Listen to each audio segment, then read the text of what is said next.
Good afternoon. क्या पढ़ रहे थे हम लास्ट क्लास में? चलो पुराना सुनाओगे थोड़ा मेरे को? बताओ। देखिए, चौहानों की उत्पत्ति का अग्निवंश का सिद्धांत कौन देता है? चंद बरदाई अपनी कौन सी बुक में? चंद बरदाई का वास्तव में नाम क्या था? अच्छा, कौन से पर्वत पे कौन से ऋषि क्या कर रहे थे? अग्निकुंड से कितने राजपूत वंश कौन कौन से? सबसे लास्ट में कौन है? इस बात का समर्थन कौन करते हैं?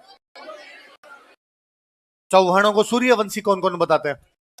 पृथ्वीराज विजय, अमीर महाकव्य, अमीर रासो, विगराज चतुर्थ का अजमेर अभिलेख, गौरी शंकर हीराचंद ओझा। चौहानों को चंद्रवंशी कौन कौन बताता है? फांसी अभिलेख और कौन सा? अचलेश्वर अभिलेख। अच्छा, चौहानों को ब्राह्मण कौन कौन बताता है? बिजोलिया अभिलेख, चंद्रावती अभिलेख, कायम रासो, दशरथ शर्मा। कायम रासो किसने लिखी थी? न्यामत खां का एक और नाम। अच्छा, चौहानों को इंद्र का वंशज कौन बताता है? रायपाल का सेवाड़ी अभिलेख। चौहानों को विदेशी कौन बताता है? जेम्स टोड, विलियम क्रुक और विंसेंट स्मिथ। चौहानों का उत्पत्ति स्थल कौन सा था? कौन सी झील के आसपास का इलाका? इनकी राजधानी कौन सी? जैसे आजकल हम क्या कहते हैं, चौहानों ने कहां कहां राज किया था? सांबर, अजमेर, रणथंभौर, नाडोल, जालोर, सिरोही, बूंदी और कोटा में। सांबर में चौहानों का संस्थापक कौन था? उसने स्थापना कब की? ऐसा कौन सी बुक में लिखा हुआ है? प्रबंध कोश किसने लिखी थी? और उसने कौन सी झील बनाई थी? ऐसा कौन सा अभिलेख कहता है? पहला स्वतंत्र चौहान राजा कौन था? पहले ये किसके सामंत थे? गोवक कौन से प्रतिहार के दरबार में था? नागवट सेकंड ने इसे क्या उपाधि दी थी? चंदन राज की रानी का नाम क्या था? आत्मप्रभा का एक और नाम क्या था? कौन सी झील में? कौन से भगवान जी की? कितने दीपक जलाकर? और कौन सी क्रिया में निपुण थी वो? 108 युद्ध किसने जीते थे? उसके बेटे का नाम क्या था? वो कहां चला गया था? नाडोल चला गया था। अच्छा, गोविंद थर्ड ने किसके साथ मिलकर गजनवी को रोक लिया था?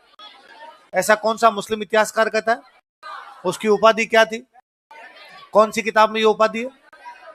अच्छा, इब्राहिम के खिलाफ लड़ता हुआ कौन मारा गया था? दौलतराज थर्ड। शहाबुद्दीन को किसने हराया था?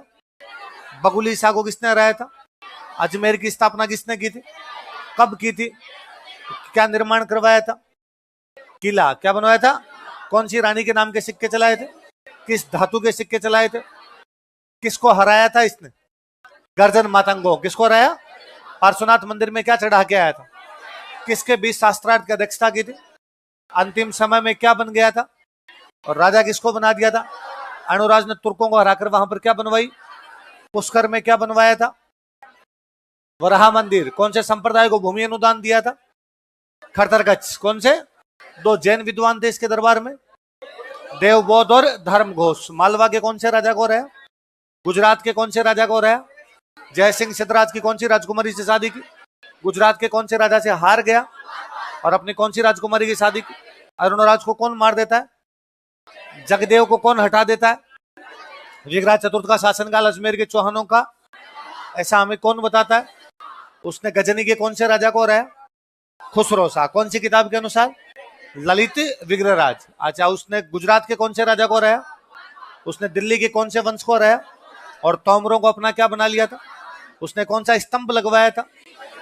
अशोक के कौन से अभिलेख के ठीक नीचे उसने कौन से नगर की स्थापना की थी? बिसलपुर में क्या क्या बनवाया था? उसने कौन सा नाटक लिखा था? ये 12वीं के कौन से नाटक पर आधारित? अजमेर में किसकी स्थापना की थी? संस्कृत पाठशाला, जिसको क्या कहते थे? इसकी दीवारों पर कौन सी की पंक्तियां थी? हरकेली। और इस पाठशाला को किसने तोड़ा? किसमें बदल दिया? किसमें? मस्जिद। जिसे क्या कहते हैं? 2.5 दिन का झोंपड़ा क्यों कहते हैं?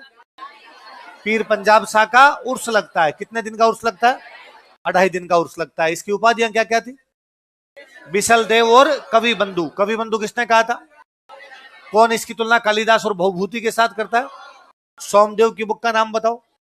ललित विग्रहराज। इसमें किसकी प्रेम कहानी है? किसकी? विग्रह चतुर्थ। और नरपति नाला ने कौन सी बुक लिखी?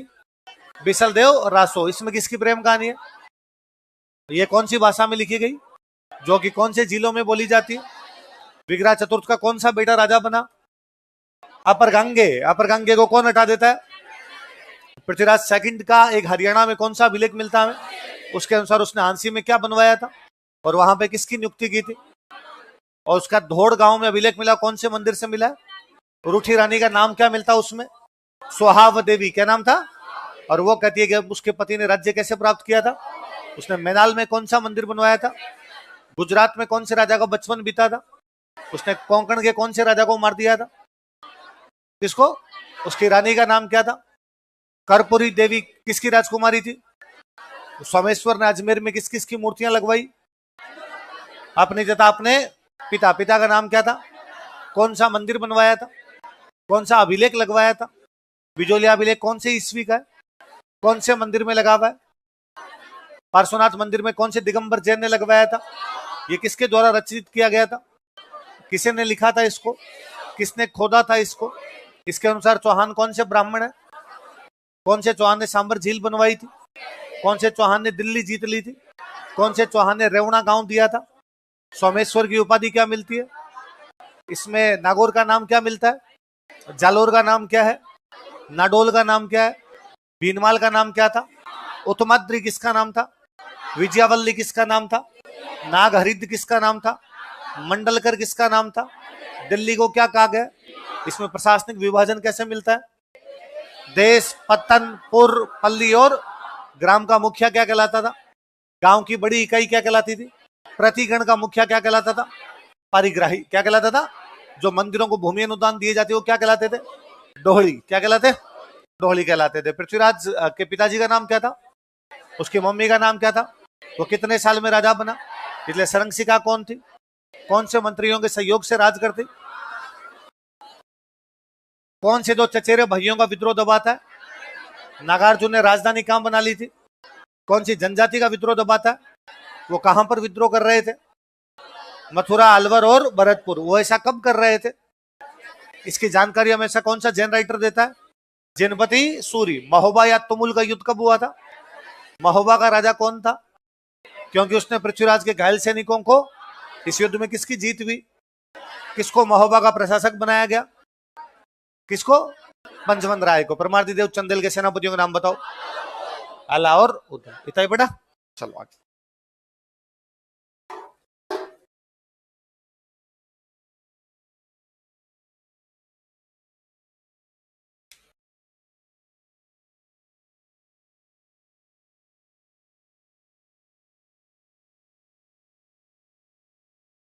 मैंने बताया था कि घर में समस्या थी, घर की समस्या थे नागार्जुन और अपर गंगे।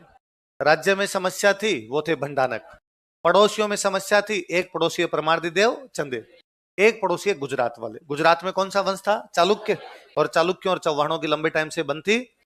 सोमेश्वर का जरूर उधर ननिहाल था, तो उसके टाइम इतना कोई पंगा नहीं हुआ, बाकी सबके साथ इनके पंगे चल ही रहे थे। तो चालुक्यों के साथ लड़ाई चल रही। इन दिनों जो चालुक्यों का राजा था उसका नाम था भीम सेकंड। क्या नाम था? भीम सेकंड चाहता कि उसके साम्राज्य का विस्तार हो, पृथ्वीराज चाहता उसके साम्राज्य का विस्तार हो। इसलिए इन दोनों के बीच में लड़ाई होती है, नागौर का युद्ध। कौन सा युद्ध होता है? लिखो, नागौर का युद्ध, बैटल ऑफ नागौर।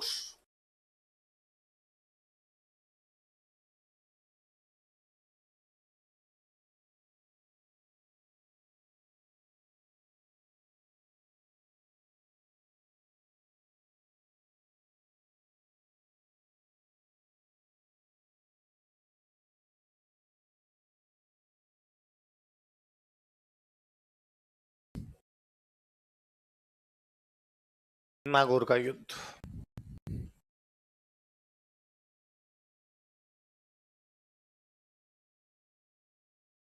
किस किस के बीच में नागौर का युद्ध? पृथ्वीराज और भीम सेकंड चालुक्य। कहां का राजा भीम सेकंड चालुक्य? गुजरात।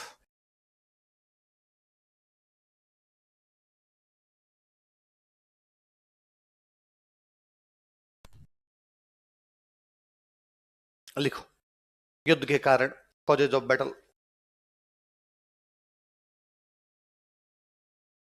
युद्ध के कारण, कॉजेज ऑफ बैटल। दो बड़े राजाओं में युद्ध का बड़ा कारण है कि दोनों ही अपने साम्राज्य का क्या करना चाहते? लिखो, दोनों अपने साम्राज्य का विस्तार करना चाहते थे।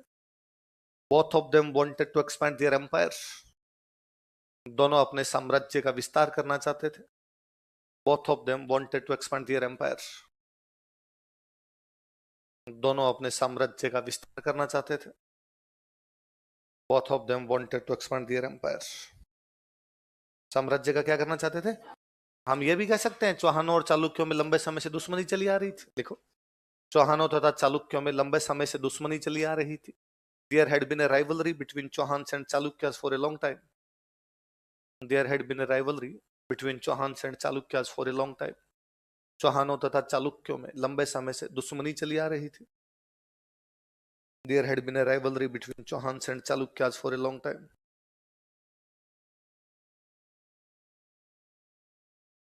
चौहानों तथा चालुक्यों में लंबे समय से दुश्मनी चली आ रही थी। एक कारण यह हुआ था, आबू है आबू, आबू में परमार वंश था। कौन सा परमार वंश था? कौन सा वंश था? और यह परमार वंश की एक राजकुमारी थी, उसका नाम था इच्छिनी देवी। क्या नाम था? इन दोनों की इच्छा थी इसे विवाह कर ले। किस किस की इच्छा थी? पृथ्वीराज और किससे शादी करने की इच्छा थी? पर इच्छा पूरी हुई पृथ्वीराज की। भीम इस बात पे नाराज था। लिखो, दोनों आबू की परमार राजकुमारी इच्छिनी देवी से विवाह करना चाहते थे। Both of them wanted to marry Abu's Parmar princess Ichchhini Devi. दोनों आबू की परमार राजकुमारी इच्छिनी देवी से विवाह करना चाहते थे। Both of them wanted to marry Abu's Parmar princess Ichchhini Devi. दोनों आबू की परमार राजकुमारी इच्छिनी देवी से विवाह करना चाहते थे। Both of them wanted to marry Abu's Parmar princess Ichchhini Devi.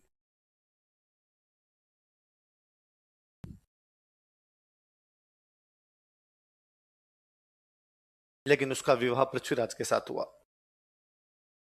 She was married with Prithviraj. She was married with Prithviraj, लेकिन उसका विवाह पृथ्वीराज के साथ हुआ।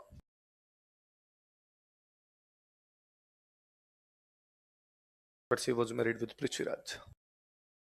तो भीम इस बात से भी नाराज चल रहा था। युद्ध हुआ, उसकी सेनाएं आगे। नाडोल है, नाडोल अपना नाडोल लगभग बाउंड्री थी। गुजरात वालों की बाउंड्री नाडोल तक लगती थी, पृथ्वीराज की बाउंड्री नाडोल तक लगती थी।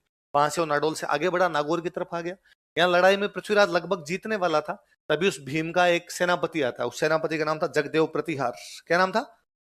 वो आया और उसने आका, क्या लड़ रहे हो यार, अब छोड़ो, लड़ाई बंद कर दो। तो चलते युद्ध के बीच में संधि करवाने के लिए जो बंदा आया था, उस बंदे का नाम क्या था? किसकी तरफ से आया जगदेव प्रतिहार? भीम से। भाई जो हार रहा होता संधि का प्रस्ताव लेके, तो उसी की तरफ से आएंगे। लाइन चेंज करके लिखो, कारण हो गए, अलग से लाइन लिखो। जगदेव प्रतिहार ने इन दोनों के बीच समझौता करवा दिया था। Jagdev Pratihar mediated an agreement between them. Jagdev Pratihar ने इन दोनों के बीच समझौता करवा दिया था। Jagdev Pratihar mediated an agreement between them. Jagdev Pratihar ने इन दोनों के बीच समझौता करवा दिया था। Jagdev Pratihar mediated an agreement between them. इन दोनों के बीच क्या करवा दिया था? किस किस के बीच में लड़ाई है? पृथ्वीराज और भीम सेकंड। पृथ्वीराज कौन से वंश का? चौहान। और भीम सेकंड कौन से वंश का? कौन सी राजकुमारी के लिए? वो कौन से वंश की? समझौता कौन करवा रहा है? वो कौन से वंश का है? चौहान चालुक्य परमार प्रति। पूरा अग्निकुंड उपस्थित है। वैसे लड़ाई किस किस के बीच में? चौहानों और चालुक्यों। किसके चक्कर में? परमारों। समझौता कौन करवा रहा है? याद रह जाएंगे। तो पड़ोसियों में लड़ाई चल रही है। एक तो महोबा वालों से लड़ाई चल रही है, एक किसे चल रही है? गुजरात। अब एक लड़ाई चल रही है यूपी में। यूपी में एक जगह पड़ती है कन्नौज। कौन सी जगह? और कन्नौज में देखो, मैंने एक वंश बताया था, गहेड़वाल बताया था। और गहेड़ वालों का एक राजा इन दिनों बना हुआ था, जयचंद। क्या नाम था? तो जयचंद के पृथ्वीराज के बीच में नहीं बन रही। पृथ्वीराज कौन से वंश का है? चौहान। जयचंद कौन से वंश का है? गहेड़वाल। लिखो, नया हेडिंग डालो, चौहान गहेड़वाल विवाद। चौहान गहेड़वाल डिस्प्यूट।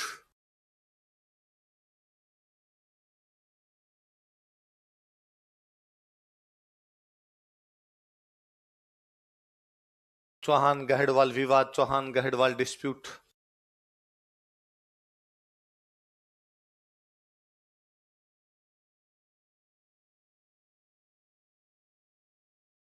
किस किस के बीच में होगा? चौहानों का तो कौन है? पृथ्वीराज। उधर गहेड़ वालों की तरफ से कौन है? जयचंद। और जयचंद कहां का राजा था? कन्नौज। कन्नौज कहां पड़ता है? यूपी।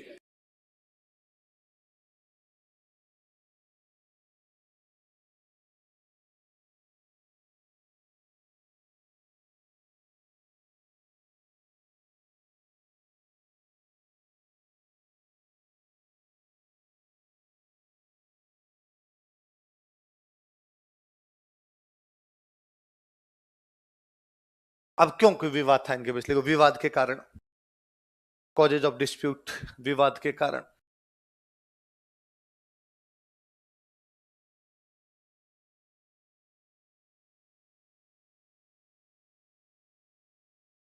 विवाद के कारण, कॉजेज ऑफ डिस्प्यूट। एक कारण तो यह था कि चौहानों ने दिल्ली पर कब्जा कर रखा था। विगराज के बाद में दिल्ली किसके पास में थी? चौहानों। जयचंद को ऐसा लगता था कि यार दिल्ली मेरे पास होनी चाहिए। यूपी में जो कोई रहा है उनको लगता है कि दिल्ली हमारे पास होनी चाहिए। मतलब इवन आज दिन तक आप देखेंगे तो भारत के जो ज्यादातर प्रधानमंत्री बने हैं वो कहां से रहे हैं? भारत का रास्ता यूपी से होकर जाता है। भारत का रास्ता, मतलब मोदी जी को भी प्रधानमंत्री बनने के लिए बनारस से चुनाव लड़ना पड़ा। आप गांधीनगर से चुनाव लड़े थे, लेकिन एक चुनाव कहां से लड़ना पड़ा? बनारस, कि भाई वहां जनसंख्या ज्यादा है। आज तो कर लो जनसंख्या ज्यादा इसलिए लोकसभा की सीटें ज्यादा है, लोकसभा की सीटें ज्यादा तो अपने आप यूपी के पास पावर ज्यादा आ गई। पर उस टाइम गंगा यमुना का दबाव पूरा यूपी लिए बैठा था, इसलिए यूपी पैसे वाली जगह थी। पैसे वाली जगह थी तो इनको लगता है कि यार अपना दिल्ली पे भी कब्जा होना चाहिए, या उल्टा कह दो दिल्ली पे जिसका कब्जा होता उसका कब्जा कहां पर होता? यूपी। पर अब की बार दिल्ली पे कब्जा किए बैठे थे अजमेर के चौहान। जयचंद चाहता था कि दिल्ली पर उसका कब्जा होता। एक तो किसको लेकर लड़ाई है इनके बीच में? एक नंबर लगा के लिखो, दिल्ली का उत्तराधिकार, सक्सेशन ऑफ दिल्ली। कि दोनों दिल्ली पर अधिकार करना चाहते। दिल्ली का उत्तराधिकार, सक्सेशन ऑफ दिल्ली। दिल्ली का उत्तराधिकार, सक्सेशन ऑफ दिल्ली। मैं लास्ट क्लास में आपको आला और उदल की कहानी सुना रहा था। पता नहीं आपने कितना ध्यान दिया कितना नहीं दिया। मैंने कहा था आला और उदल परमार्दी चंदेल से नाराज थे, और जब वो नाराज थे तब वो जयचंद के पास कन्नौज चले गए थे। बताया था मैंने। तो जब वो आला उदल फिर परमार्दी चंदेल की तरफ से लड़ने के लिए आए तो उन्होंने जयचंद को कहा कि भाई जयचंद, इतने दिन हम तेरा साथ दे रहे थे, अब तू हमारा साथ दे। तो जब चौहानों में और परमार्दी चंदेल में, या पृथ्वीराज में और परमार्दी चंदेल में जब लड़ाई चल रही थी, तो जयचंद किसकी सहायता कर रहा है? किसी कर रहा है? अब पृथ्वीराज इस बात से नाराज था, भाई लड़ाई मेरे और चंदेलों के बीच में, तू फालतू में दाढ़ भात में मुसल चंद, तेरा क्या लेना देना है? लिखो, जयचंद पृथ्वीराज के खिलाफ परमार्दी चंदेल की सहायता कर रहा था। Jaichand was helping Prithviraj Chandel against Prithviraj, Parmardi Chandel against Prithviraj. Jaichand Prithviraj के खिलाफ परमार्दी चंदेल की सहायता कर रहा था। Jaichand was helping Parmardi Chandel against Prithviraj. Prithviraj के खिलाफ परमार्दी चंदेल की सहायता कर रहा था। Jaichand was helping Parmardi Chandel against Prithviraj.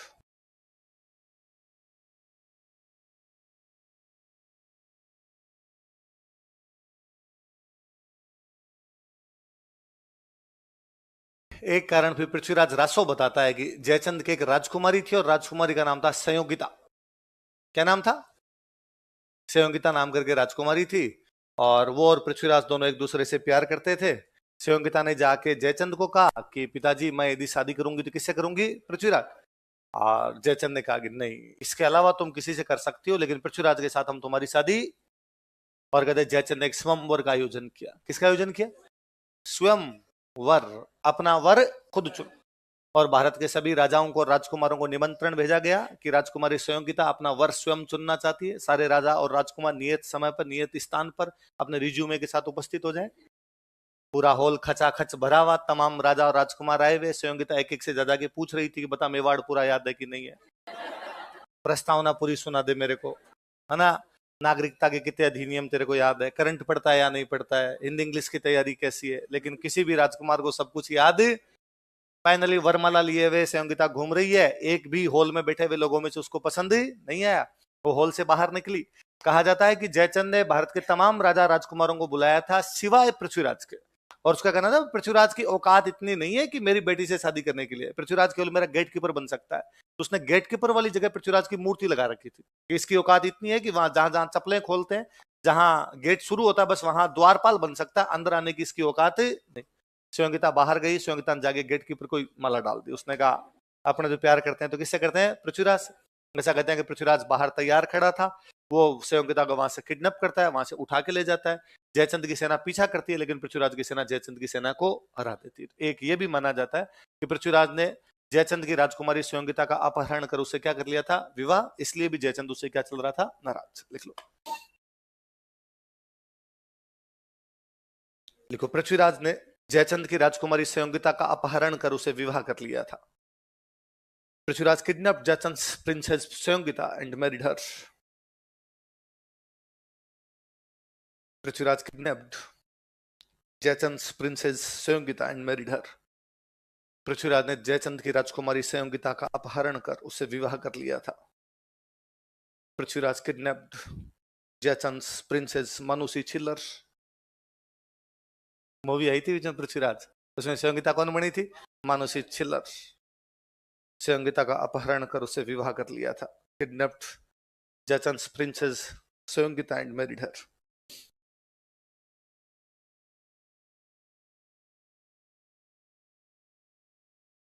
ये कहानी पृथ्वीराज रासो में। किसमें? पृथ्वीराज। और अपने ज्यादातर इतिहासकार कहते हैं कि पृथ्वीराज रासो का ही अभी तक ये नहीं पता चला वो सच्चा है कि झूठा है ना। पृथ्वीराज रासो की बहुत बहुत सारी बातें हिस्ट्री से मेल नहीं खाती। पृथ्वीराज रासो की खूब सारी बातें जब आप हिस्ट्री की बाकी सोर्स से मेल करते हो ना तो गलत हो जाती है। तो पृथ्वीराज रासो अभी तक भी हिस्टोरिकल नहीं माना गया है। पृथ्वीराज रासो एक अच्छी पोइट्री है, बहुत अच्छा काव्य है, उसे हिंदी साहित्य में पढ़ा जाए, लेकिन हिस्ट्री लायक बातें उसके अंदर अभी तक क्या है कम। पर चूंकि भारत में प्रेम कहानियां बड़ी प्रसिद्ध होती है इसलिए लोगों के और कुछ याद रहा नहीं रहा ये पक्का याद है। तो ज्यादातर इतिहासकारों ने तो नकारा, उन्होंने कहा साहब झूठी बात है, ऐसी कोई बात हुई नहीं थी। ठीक है, भारत में थोड़ी इस प्रकार की चटपटी बातें दूर तक चली जाती है इसलिए लोग अब तक चटकारे ले लेकिन बातों को सुनते रहते हैं, बाकी ऐसी कोई सच्ची बात हुई नहीं थी। पर एक इतिहासकार है उनको ना भाई साहब हुआ था, मैं मानता हूं इसको, उनका नाम है दशरथ शर्मा। क्या नाम है? क्या नाम है उनका? इसी के कोष्टक में लिखो, ये जो लाइन लिखी इसी के कोष्टक में लिखो। दशरथ शर्मा ने इस प्रेम कहानी को ऐतिहासिक तथ्य के रूप में स्वीकार किया। Dasharath Sharma accepted this love story as historical fact. Dasharath Sharma ने इस प्रेम कहानी को ऐतिहासिक तथ्य के रूप में स्वीकार किया है। Dasharath Sharma accepted this love story as historical fact. इस प्रेम कहानी को ऐतिहासिक तथ्य के रूप में स्वीकार किया है। Dasharath Sharma accepted this love story as historical fact. ऐतिहासिक तथ्य के रूप में स्वीकार किया। दशरथ शर्मा की बुक का नाम लिख लो यहीं, द अर्ली चौहान डायनेस्टी।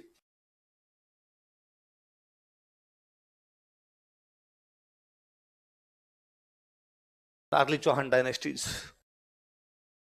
लिख लो नीचे, यहीं अलग से बॉक्स में बंद कर लो। दशरथ शर्मा की पुस्तक द अर्ली चौहान डायनेस्टीज, प्रारंभिक चौहान राज्य। अच्छे राइटर हुए हैं दशरथ शर्मा। अपने आजादी के बाद के जो भी इतिहासकार हुए ना उनमें तीन अच्छे इतिहासकार, दशरथ शर्मा, गोपीनाथ शर्मा, मथुरालाल शर्मा। क्या क्या नाम बताओ?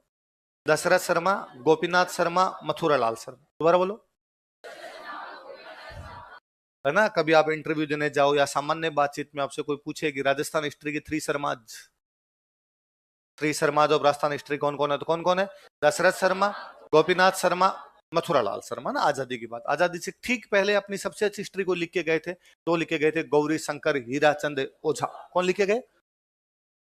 पहली बार पूरे राजस्थान की हिस्ट्री को एक साथ लिख रहा था वो था कर्नल जेम्स टोड। कौन था? पहली बार पूरे राजस्थान की हिस्ट्री एक साथ कौन लिखे गया? Colonel James Tod. उसकी हिस्ट्री में खूब सारी गलतियां हैं, स्वाभाविक बात है, विदेश का आदमी था, हमारी भाषा को भी ढंग से समझता नहीं था, हमारी कल्चर को भी नहीं जानता था। तो जितना जैसा जो लोगों ने बताया, पढ़ा, सुना, उसके आधार पर उसने हिस्ट्री लिखी। हम इस बात के लिए उसके ग्रेटफुल है, उसको थैंक यू बोलते हैं कि उसने पहली बार इतना बड़ा प्रयास किया कि पूरे राजस्थान की हिस्ट्री को एक साथ लाने का प्रयास किया। तो वो बंदा था कर्नल जेम्स टोड। उसकी हिस्ट्री में जो गलतियां थी उनको सही करके, कुछ नई बातें जोड़ के हिस्ट्री को सही करने का प्रयास किया था गौरी शंकर हीराचंद। दुर्भाग्य है हमारा कि जिस साल देश आजाद हुआ था, देश आजाद होता अगस्त में, अप्रैल में ओझा जी की डेथ हो गई थी। पहले ही ओझा जी की डेथ हो गई थी। तो ओझा जी की डेथ के बाद में राजस्थान हिस्ट्री का जो काम ओझा जी शुरू करके गए थे उतना तीव्र गति से नहीं हो पाया, लेकिन फिर भी उसके अंदर नई बातें जोड़ने का या उन पुरानी बातों को किसी को सही करने का काम किया वो थे फिर दशरथ शर्मा, गोपीनाथ शर्मा, मथुरालाल शर्मा। तो दशरथ शर्मा की एक बुक है, उसका नाम क्या? The early Chauhan dynasties. क्या नाम है?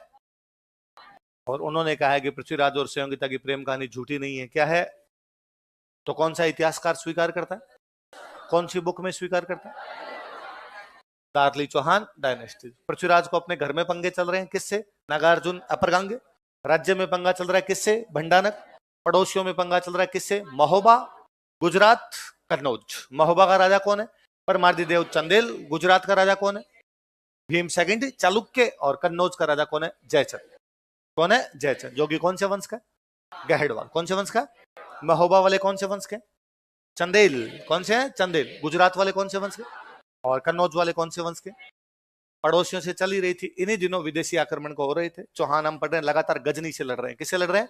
इस बार फिर गजनी की तरफ से एक बंदा आक्रमण करने जा रहा है। उसका नाम है मोहम्मद गौरी। क्या नाम है? मोहम्मद गौरी। उधर गजनी की तरफ से आगे बढ़ता है। गजनी अफगानिस्तान के अंदर पड़ता है। वो पाकिस्तान वाला पंजाब क्रॉस करता है, अपने वाले पंजाब में आता है। अपने वाले पंजाब में अभी अपने पास एक जगह, उसका नाम है बठिंडा। नाम सुना है? उस समय बठिंडा को बोला करते तबर हिंद। क्या बोलते? उसने तबर हिंद पर आके कब्जा कर लिया। जब गौरी ने तबर हिंद पे कब्जा किया तो पृथ्वीराज ने पूछा उससे, पृथ्वीराज दिल्ली का राजा है, दिल्ली उसके अधीन है। उन्होंने पूछा किधर? तो इधर कैसे आ सकता है, ये हमारा है। इस बात को लेकर दोनों को बीच तनातनी हुई। उधर से गौरी बठिंडा से आगे बढ़ता है, इधर से पृथ्वीराज दिल्ली से आगे बढ़ता है। अब पंजाब से आगे आओगे तो हरियाणा, आप दिल्ली से आगे आओगे तो भी हरियाणा। हरियाणा में एक जगह पड़ती है तराइन। कौन सी जगह? और वहां पर इन दोनों के बीच में तराइन का पहला युद्ध होता है 1191 में। कब होता है? लिखो, तराइन का पहला युद्ध। तराइन कहां पड़ता है? The first battle of terrain.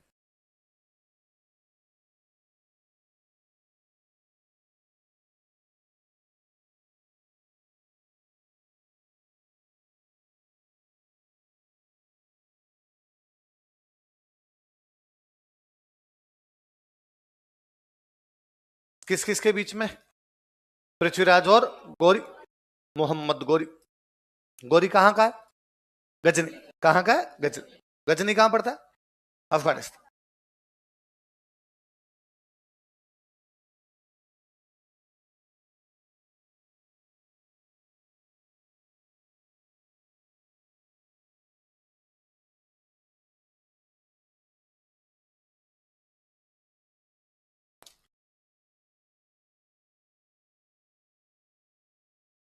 लिखो कारण, युद्ध के कारण।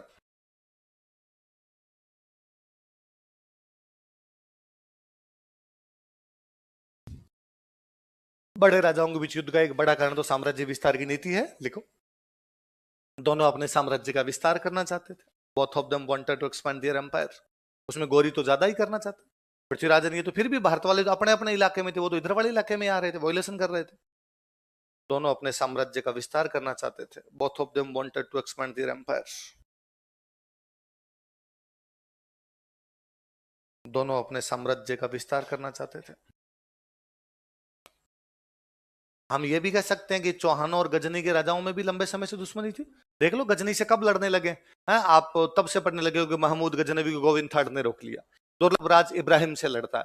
तो आपका विगराज थर्ड जो है वो आपका शाहबुद्दीन से लड़ता है। पृथ्वीराज जो फर्स्ट है वो आपका बाद में बगुली शाह से लड़ता है। अजय राज जो है गर्जन मतंगों से लड़ता है।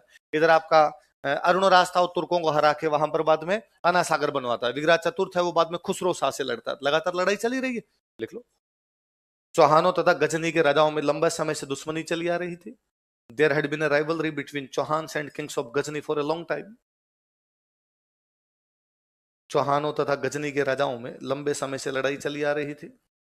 There had been a rivalry between Chauhans and kings of Ghazni for a long time. चौहानों तथा गजनी के राजाओं में लंबे समय से दुश्मनी चली आ रही थी। There had been a rivalry between Chauhans and kings of Ghazni for a long time.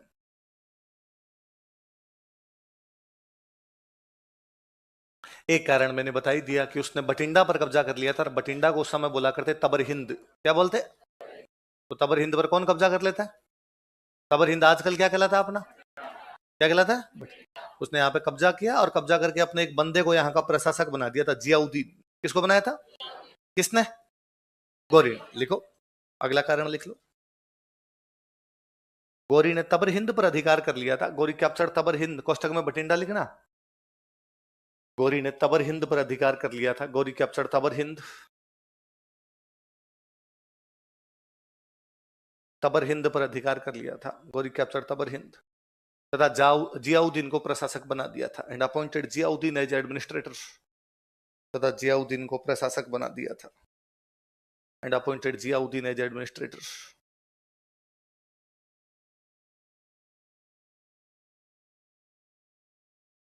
Ziauddin को प्रशासक बना दिया था। And appointed Ziauddin as administrator.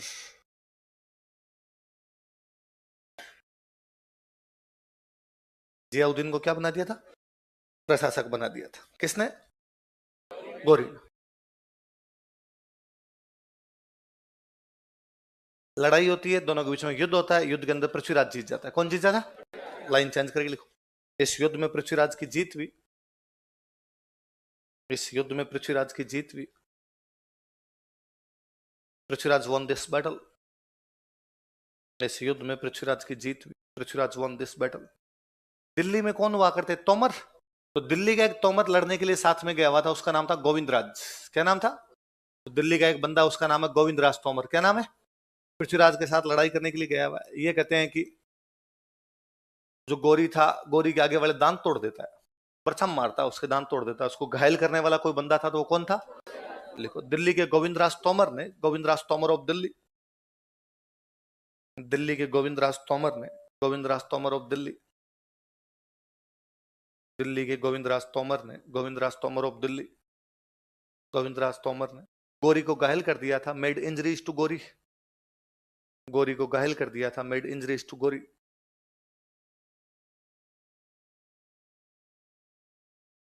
गोरी को घायल कर दिया था, मेड इंजरीज टू गोरी। किसको घायल कर दिया था? किसने? ऐसा कहानियां हैं कि गोरी को घायल किया, घायल करने के बाद गोरी को पकड़ के लेके पृथ्वीराज के दरबार में पकड़ के लेके, और जैसे दरबार में लेके पृथ्वीराज ने पूछा कि हाँ भाई गोरी बता, मार दिया जाए या बता तेरे साथ क्या? गोरी ने कहा मैं काली गां हूं तुम्हारी, आज लड़ाई की, आज के बाद ऐसी कोई लड़ाई मैंने धूड़ खाई, आइंदा से तुम्हारी तरफ नजर उठा के भी देखूंगा नहीं, प्लीज एक बार वापस चले जाने दे। और पृथ्वीराज ने कहा खोल दो भाई इसको, भाग जाए, पीछे मुड़ के मत देखना। जो मंत्री वगैरह बैठे थे उन्होंने कहा अरे पृथ्वीराज गलती कर रहे हो तुम, क्यों छोड़ रहे हो उसको? या तो पकड़ के जेल में डालो या मार दो। पृथ्वीराज ने कहा नहीं, भारतीय संस्कृति कहती है यदि दुश्मन माफी मांग ले तो उसको सजा देनी, यदि दुश्मन माफी मांग ले तो उसको छोड़ दिया जाना चाहिए। भागती हुई सेना पर कभी भी आक्रमण करना, ये हमारी भारतीय संस्कृति है, हम दादे परदादे हमारे ये करते आए थे, हम इस बंदे को मार कैसे सकते हैं पकड़ के? मंत्रियों ने कहा कि राजा तुम सही हो, हमारी संस्कृति कहती है कि दुश्मन के माफी मांगने पर उसको छोड़ दिया जाना चाहिए, पर हमारी संस्कृति उन लोगों पर लागू होती है जो हमारी संस्कृति को मानते हैं। वह व्यक्ति जो हमारी संस्कृति में विश्वास नहीं करता हो, उसको मानता नहीं हो, उस पर यह सिद्धांत भी लागू। हम भारत के किसी व्यक्ति को यदि माफी मांगने पर छोड़ देते हैं, वो नहीं, उसकी अगली 7 पीढ़ियां इस एहसान के तले दबी रहती, वो आंख उठा के भी नहीं देखते कि यार इन लोगों ने कभी मेरी जान बख्शी थी, ये आदमी एहसान फरामोश है, कृतघ्न है, एक बार तू छोड़ेगा वापस सेना लेके आएगा, वापस लड़ेगा, प्लीज इसको मार दो। पृथ्वीराज मुस्कुराया मंत्री की तरफ देखकर, उसने कहा मंत्री महोदय मैं इतना नहीं जानता था कि मेरे मंत्री इतने डरपोक है। कैसे? तुम बार बार करे हो कि वापस अटैक कर देगा, तो क्या तुम्हारी तलवारों में जंग लगा है? और मंत्री ने कहा नहीं नहीं जंग वंग तो नहीं लगा। तो क्या तुम्हें डर, मरने से डर लगता है, लड़ने में डर लगता है? उनका नहीं। फिर क्या दिक्कत है, दोबारा आएगा दोबारा लड़ लेंगे। ठीक है साहब भेज दिया जाए। गोरी को भेज दिया, और गोरी कहा आप पीछे मुड़ के नहीं दिखेगा। गोरी ने कहा ठीक साहब। गोरी तराइन से थोड़ा पीछे की तरफ गया, गजनी नहीं गया, बीच में वापस रुक गया। मंत्रियों ने वापस पृथ्वीराज को कहा कि वो रुक गया बीच में, वो वहां पर नहीं गया। पृथ्वीराज ने समाचार भेजा गोरी के पास कि तूने कहा था मैं चला जाऊंगा, फिर गया क्यों नहीं? उसने कहा सॉरी भाई साहब, एक बात और थी, उस दिन मैं डरा हुआ था तुम्हारे दरबार में, इसलिए पूरी बात बता नहीं पाया। एक्चुअली गजनी का राजा मैं नहीं हूं, गजनी का राजा मेरा बड़ा भाई है, और मेरे बड़े भाई को जैसे ही पता चला कि मैं हार गया हूं, वो छुरे की धार तेज कर रहा है, मैं जैसे ही वहां पर जाऊंगा हलाल करेगा मेरे को हलाल, इसलिए प्लीज थोड़े दिन मेरे को यहां पर बैठे रहने दो, तब तक बात थोड़ी ठंडी मीठी पड़ जाएगी, फिर मैं यहां से चला जाऊंगा, भैया का गुस्सा भी थोड़ा क्या हो जाएगा, शांत हो जाएगा। तो यार हमारे गड़बड़ियां करेगा? पृथ्वीराज ने कहा। उसने कहा चिंता मत कीजिए भाई साहब, कोई गड़बड़ी नहीं करूंगा। अब गोरी थोड़ा सा तराइन से हटके बैठा है, पृथ्वीराज को फिर भी लगा क्या पता ये गड़बड़ी करे, तो पृथ्वीराज अपनी सेना लेके गोरी के सामने जाके बैठ गया एहतियातन, यदि कुछ करे तो अपने रोक लेंगे इसको। लेकिन थोड़े दिनों में नोटिस किया कि गोरी वाकई कुछ नहीं कर रहा, गोरी शांति से चुपचाप बैठा है, उल्टा कभी मॉर्निंग वॉक इवनिंग वॉक में मिल जाए तो नमस्ते और करके जाए, नमस्ते भैया मेरे लायक कोई सेवा तो बताना, कल मैंने सुना आपकी संयोगिता भाभी की एनिवर्सरी थी, बधाई हो, मेरी तरफ से आपको बुके भेंट किया जाता है। अब पृथ्वीराज लगा ठीक ही मामला है, बंदा ज्यादा तंग अपने को करे नहीं रहा। तो पृथ्वीराज ने अपने सेनापतियों को वापस भेजना शुरू किया। अपने सेनापति को कहा कि तू भाई गुजरात जा, उधर वो चालुक्यों से अपनी नहीं बन रही, क्या पता चालुक्य अटैक कर दे, तू वो महोबा देख ले, चंदेलों से भी अपनी नहीं बन रही, क्या पता चंदेल अटैक कर दे, तू उधर कन्नौज चला जा, क्या पता गहडवाल उधर से अटैक कर दे। तो अपने अच्छे अच्छे सेनापति सारे लौटाने शुरू किए। सेनापतियों ने पूछा कि राजा तुम हम सबको भेज रहे हो, यदि गौरी ने अटैक कर दिया तो? उसने कहा ना ना, ये कर ही नहीं रहा, चुपचाप बैठा है, वापस चला जाएगा थोड़े दिनों में, कर देगा तो मैं देख ताक लूंगा इसको। गौरी ऐसे ही किसी मौके की तलाश में था। वो पिछले साल भर से जब से वहां पर बैठा हुआ था इन चीजों को नोटिस कर रहा था कि उसकी सेना कितनी है, कौन कौन से सेनापति है, कौन सी सेना लौट गई, कौन सी सेना आई है, कब सोते हैं, कब जागते हैं, कब उठते हैं, कितने हथियार है, उसको सारी पता। और मुसलमान राजाओं की अच्छी विशेषता थी, वो दुश्मन की पूरी जासूसी करवा लिया करते थे। अपने वाले इस मामले में निश्चिंत थे, उनको लगता था कि नहीं यार ये कोई तरीका तो नहीं होता, लड़ेंगे तो आमने सामने आके लड़ लेंगे। एक दिन गौरी को ऐसा कुछ पता चला कि पृथ्वीराज की सेना कम है। गौरी को यह भी पता चला कि पृथ्वीराज की सेना रात को 2 बजे पार्टी करके सोई है और ये नशे में पूरे चूर है। वो 5 बजे के आसपास सुबह आक्रमण करता है, जब पृथ्वीराज की पूरी सेना सो रही थी, वो सोती हुई सेना को काट देता है। तराइन का दूसरा युद्ध युद्ध नहीं था, विश्वासघात था। जब गौरी का अटैक हुआ, सोई हुई सेना जागी, अपने हथियार उठाती, तब तक उनका खेल खत्म हो चुका था। उन्होंने जैसे ही लगा कि अपने अब जीत नहीं पाएंगे, गौरी अचानक ऊपर चढ़ गया, अपने पास कोई तरीका नहीं है, उन्होंने पृथ्वीराज को वहां से निकालने की कोशिश की। पृथ्वीराज कहते तू निकल, हम जैसे तैसे करके मुकाबला करेंगे, तू बचेगा तो और सेना इकट्ठी करेगा, वापस मारेगा गौरी को। पृथ्वीराज वहां से निकलता है, लेकिन गौरी की सेना उसका पीछा करती है। हरियाणा में एक जगह पड़ती है सिरसा, नाम सुना है? सिरसा के पास में एक छोटे सी कोई गांव था, उसका नाम था सरस्वती। क्या नाम था? वहां पे पृथ्वीराज को पकड़ा गया, पकड़ के उसको मार दिया गया। ये त्राइन का दूसरा युद्ध था। कौन सा युद्ध? त्राइन का, देखो त्राइन का दूसरा युद्ध, second battle of terrain. Tarain का दूसरा युद्ध, सेकंड बैटल ऑफ टेरन।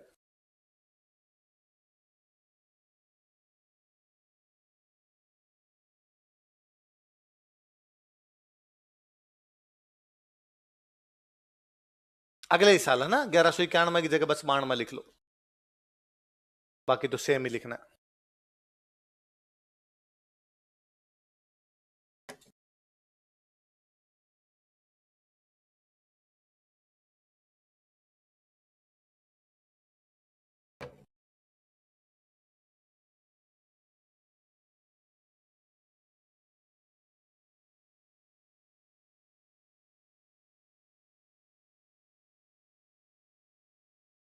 लिख लिया? लाइन चेंज करके लिखो। इस युद्ध में गौरी की जीत हुई, गौरी वन दिस बैटल। इस युद्ध में गौरी की जीत हुई, Gauri one this battle.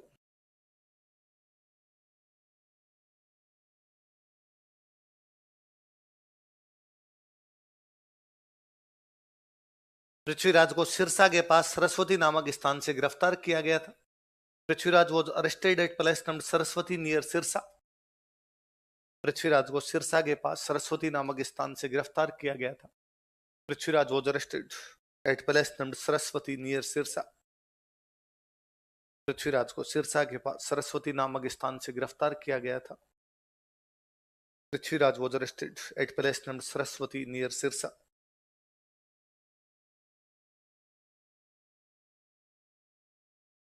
Sirsa के पास सरस्वती नामक स्थान से गिरफ्तार किया गया था तथा उसे मार दिया गया, एंड वॉज किल्ड हिम। तथा उसे मार दिया गया, and was killed him. And was killed, इतना ही लिख लो, तथा उसे मार दिया गया, एंड वॉज किल्ड। तथा उसे मार, मारने के पीछे दो कहानियां हैं। एक कहानी जो तुर्कों का एक राइटर सुनाता है, उस राइटर का नाम था हसन निजामी। क्या नाम था? गौरी के टाइम का, और उस टाइम का एक इतिहासकार है। इतिहासकार का नाम क्या है उसका? और हसन निजामी एक बुक लिखता है, इस बुक का नाम था ताज उल मासिर। क्या नाम था बुक का? ताज उल मासिर। किसकी बुक है ताज उल मासिर? क्या नाम बुक का?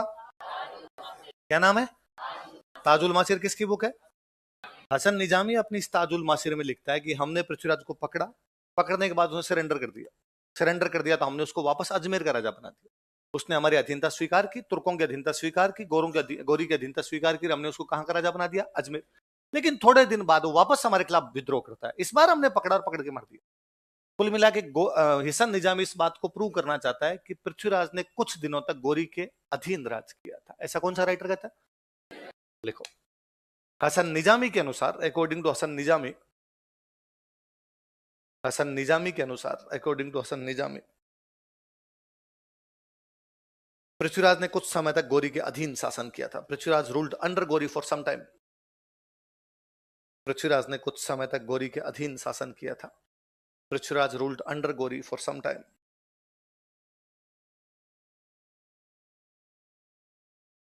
पृथ्वीराज ने कुछ समय तक गौरी के अधीन शासन किया था। Prithviraj ruled under Ghori for some time.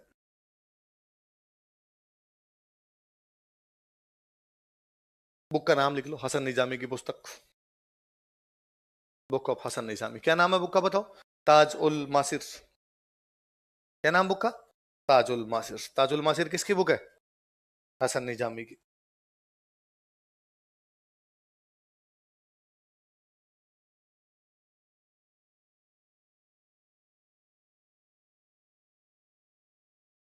क्या नाम है?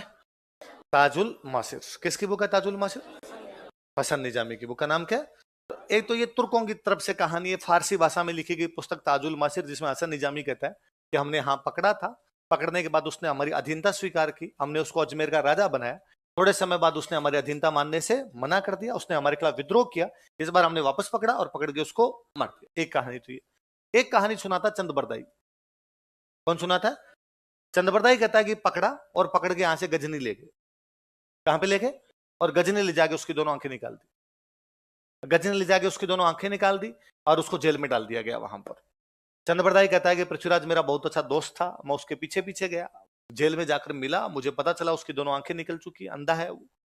मैं गया गौरी के पास और मैंने गौरी को जाकर कहा, क्या रे सुल्तान, एक हमने तेरे को पकड़ा था और तूने माफी मांगी तो हमने तेरे को छोड़ दिया। एक तूने हमारे राजा को पकड़ा, जेल में डाल देता यार, लेकिन तूने तो आंखें निकाल ली। सुल्तान मुस्कुराया और उसने कहा कि भारत की संस्कृति कहती है कि दुश्मन के साथ अच्छा बर्ताव करना चाहिए, हमारी नहीं कहती। हमारी कहती है कि आंखें निकाल ली जानी चाहिए, और हमारी तो कहती है उसके बाद मार दिया जाना चाहिए, हम मारेंगे। चंद्रबरदाई कहता है मैंने पृथ्वीराज गौरी को कहा कि तुम भले ही उसको मार दो, लेकिन भले ही तुमने उसकी आंखें निकाल दी, लेकिन हमारे राजा के पास एक अद्वितीय शक्ति है। क्या? कि हमारा राजा शब्द भेदी बाण चलाना जानता है। कौन से बाण? आवाज पे तीर चलाते। सुल्तान ने कहा मैं मिला सुबह से, ऐसी मजाक नहीं करते यार। किसी बंदे के आंखें नहीं है, उसको दिखता नहीं है, और तू कहता है कि वो उस जगह पे निशाना लगा देगा जहां से आवाज आती है। उसको क्या पता कहां से आवाज आई? चंद्रबरदाई ने कहा कि तू भारतीय संस्कृति को ढंग से कहां जानता है? हमारी संस्कृति में तो है कि किसी समय अयोध्या के पास एक नदी बहती थी, सरयू। कौन सी नदी थी? महाराज दशरथ जो कि अयोध्या के सम्राट थे, अक्सर सरयू नदी के पास में रात को एक मचान तान कर ऊपर बैठ जाया करते, और सरयू जी के अंदर जंगल का कोई जानवर जब पानी पीने के लिए आता और छपाक की आवाज आती, महाराज दशरथ वहीं से तीर मारते और शिकार कर लिया करते। दुर्भाग्यवश एक दिन वहां पर जब महाराज दशरथ शिकार करने के लिए गए हुए थे, अपने अंधे माता पिता को तीर्थ यात्रा कराता हुआ श्रवण कुमार घूम रहा था। अंधे माता पिता को जब रात को प्यास लगी, वो पानी लेने के लिए सरयू जी में गया। उन्हें सरयू जी में जैसे ही अपना बर्तन डाला, छपाक की आवाज आई, महाराज दशरथ ने अपना तीर छोड़ा, अपना शब्द भेदी बाण छोड़ा और श्रवण कुमार को मार दिया। मनुष्य की चित्कार सुनकर वो भाग कर गए। उन्होंने देखा कि पशु की जगह मनुष्य छटपटा रहा था वहां पर। उन्होंने पूछा तुम कौन हो? तरुण कुमार ने कहा कि अब इतना बताने का समय नहीं है राजन, मेरे अंधे माता पिता पानी के लिए तड़फ रहे होंगे, प्लीज जाके उनको पानी पिला दो। तो दशरथ उनके पास पानी लेकर गए, लेकिन दशरथ के मुंह से बोल तक ना फूटा, ना बता पाए इस बात को कि मैंने तुम्हारे पुत्र को मार दिया है। अंधे माता पिता को भी पदचाप से ये तो पता चल गया कि उनका बेटा नहीं, कोई दूसरा व्यक्ति है। उन्होंने रोते रोते पूछा कि जो हुआ वो हो चुका होगा, प्लीज तुम हमें बताओ तो सही क्या बात हुई है। दशरथ ने बताया कि मेरे तीर से तुम्हारा बेटा मर चुका है, मैं प्रायश्चित करना चाहता हूं, मैं तुम दोनों को अपने साथ ले जाना चाहता हूं, तुम दोनों की सेवा करना चाहता हूं, तुम दोनों को 4 धाम की यात्रा कराना चाहता हूं।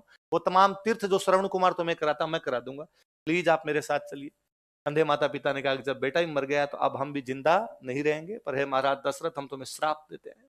आज इस प्रकार हम पुत्र वियोग में तड़प तड़प के मरेंगे, एक दिन तो इसी प्रकार पुत्र वियोग में तड़प तड़प के समय का चक्र घूमा। महारानी कैकेयी को दिए गए 2 वरदानों के कारण भरत को राजा बनाया गया, भगवान श्री राम को 14 वर्ष का वनवास मिला। महाराज दशरथ उसी प्रकार तड़प तड़प के मरे थे जैसे श्रवण कुमार के।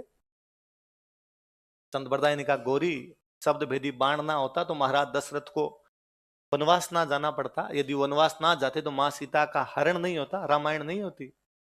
हमारी पूरी रामायण इस चक्कर में है क्योंकि राजा दशरथ को क्या चलाना आता था। और गौरी ने कहा यदि ऐसा सच में होता है तो सुल्तान कारनामा देखना पसंद करेगा। अगले दिन एक बड़ा मंच लगाया गया, उस मंच पे सुल्तान आकर बैठा। इधर सामने पृथ्वीराज को खड़ा किया गया, सामने घंटी बांधी गई कि जैसे घंटी पे टन की आवाज आएगी पृथ्वीराज वहां पर तीर मारेगा और शब्द भेदी बाण वहां पर मार देगा जहां से घंटी की आवाज आई है।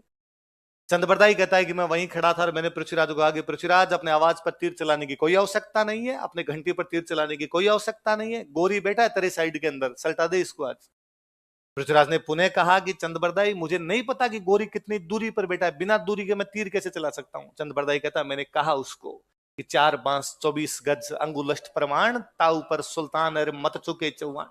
4 बांस जितनी दूरी, 24 गज, गज होता है गज, फुट अपने नापते हैं, 4 बांस नाप ले, फिर 24 गज अंगुलष्ट प्रमाण, उसके ऊपर 8 अंगुलियां, ताऊ पर सुल्तान है, उतनी दूर पर सुल्तान बैठा है, मत चुके चौहान, चौहान चूक मत जाना, सल्टा दे आज। और चौहान नहीं चुका, उसने तीर मारा और गोरी को मार दिया। चंद्रबरदाई कहता है कि जैसे गोरी मरा, गोरी के सैनिक हम पर झपटे, लेकिन मैंने और पृथ्वीराज ने दोनों ने एक दूसरे को मार दिया था। फिर ये कहानी सुनाई किसने?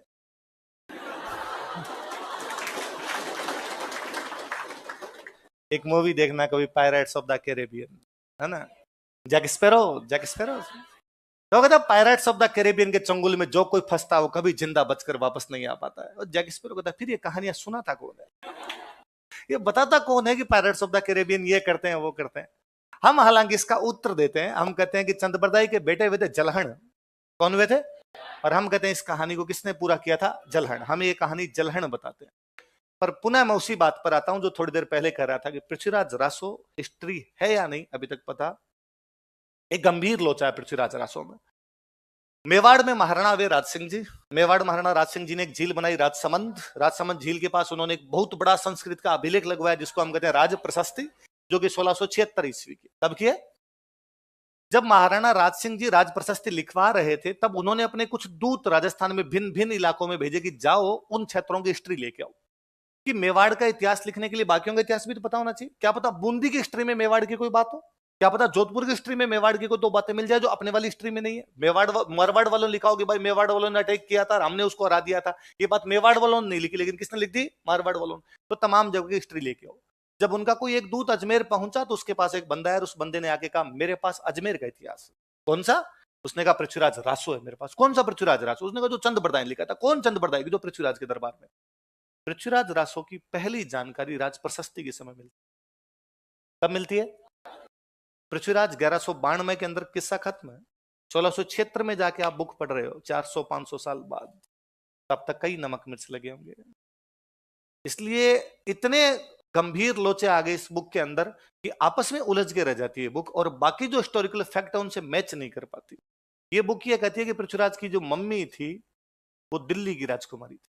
कहां की राजकुमारी थी? क्योंकि बाकी सब कहते हैं कि नहीं वो कलचुरी थी और त्रिपुरी की थी, कर्पूरी देवी नाम था उसका। जबकि वो नाम ही अलग बताता है उसका, उसका जगह भी अलग बताता है, उसके पिता का नाम अलग बताता है। इसलिए खूब सारी बातें आपस में रोड़ा रप्पा हो गई। इसलिए अभी तक हम उस बात को सत्य मानते नहीं, पर फिर भी ये 2 बड़ी बड़ी बातें की जाती। हसन निजामी कहता है यहीं पकड़कर अजमेर का राजा बनाया, थोड़े टाइम बाद बगावत की, फिर पकड़ के मार दिया।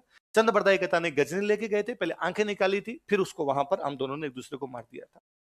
अपना न्यूट्रल सा ये है इसके अंदर कि यहां से पकड़ के लेके गए हैं वो गजनी, आंखें निकालियों के बाद मार दिया। और तुर्कों में एक साधारण सा काम हुआ करता था, दुश्मन को पकड़ के लाया करते थे, बीच में खड़ा करके बाटे मार मार के मार दिया करते थे। ऐसा उन्होंने कुछ किया होगा, बहुत क्रूर सी मौत उधर दे दी होगी उन्होंने। तो ये तराइन के 2 युद्ध, तराइन का पहला युद्ध और तराइन का अपना, जब आप हिस्ट्री पढ़ते हैं तो अपना सवाल दूसरा है। अपना सवाल यह है कि तराइन के युद्ध में पृथ्वीराज क्यों हार गया था, कैसे मृत्यु हुई, ये बहुत अलग विषय है। कोई अपने से कभी ये सवाल नहीं पूछेगा कि पृथ्वीराज की मृत्यु का सचित्र वर्णन कीजिए, पर अपने से यह पूछेंगे कि तराइन के युद्ध में पृथ्वीराज क्यों हार गया था। देखो पृथ्वीराज की हार के कारण, causes of defeat of Prithviraj.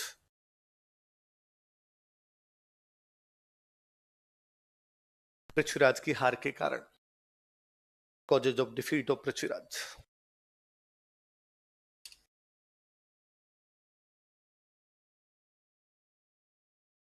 अभी हमने एक बात पढ़ी कि पृथ्वीराज की गुजरात वालों से नहीं बनती, पृथ्वीराज के महोबा वालों से नहीं बनती, पृथ्वीराज के कन्नौज वालों से नहीं बनती। इसलिए किसी भी राजा ने उसका साथ, देखो पृथ्वीराज के अपने पड़ोसी राज्यों के साथ विवाद चल रहे थे। Prithviraj had disputes with his neighbour states. Prithviraj के अपने पड़ोसी राज्यों के साथ विवाद चल रहे थे। Prithviraj had disputes with his neighbour states.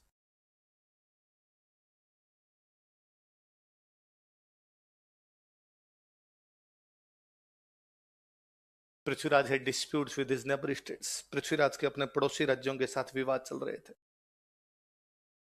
अतः किसी भी राजा ने पृथ्वीराज की गोरी के खिलाफ सहायता नहीं की। So no king help Prithviraj against Ghori. अतः किसी भी राजा ने गोरी के खिलाफ पृथ्वीराज की सहायता नहीं की। So no king helped Prithviraj against Gori. अतः किसी भी राजा ने गोरी के खिलाफ पृथ्वीराज की सहायता नहीं की. So no king helped Prithviraj against गोरी.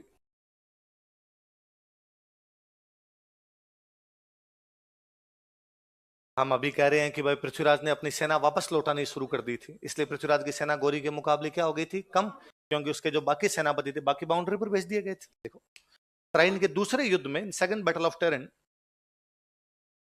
तराइन के दूसरे युद्ध में, second battle of Tarain, Tarain के दूसरे युद्ध में, second battle of Tarain, Prithviraj की सेना गोरी के मुकाबले कम थी. Prithviraj had less army than Ghori. Prithviraj की सेना गोरी के मुकाबले कम थी. Prithviraj had less army than Ghori. Prithviraj की सेना गोरी के मुकाबले कम थी. Prithviraj had less army than Ghori. क्योंकि उसके अधिकतर सेनापति, because most of his commanders, क्योंकि उसके अधिकतर सेनापति, because most of his commanders,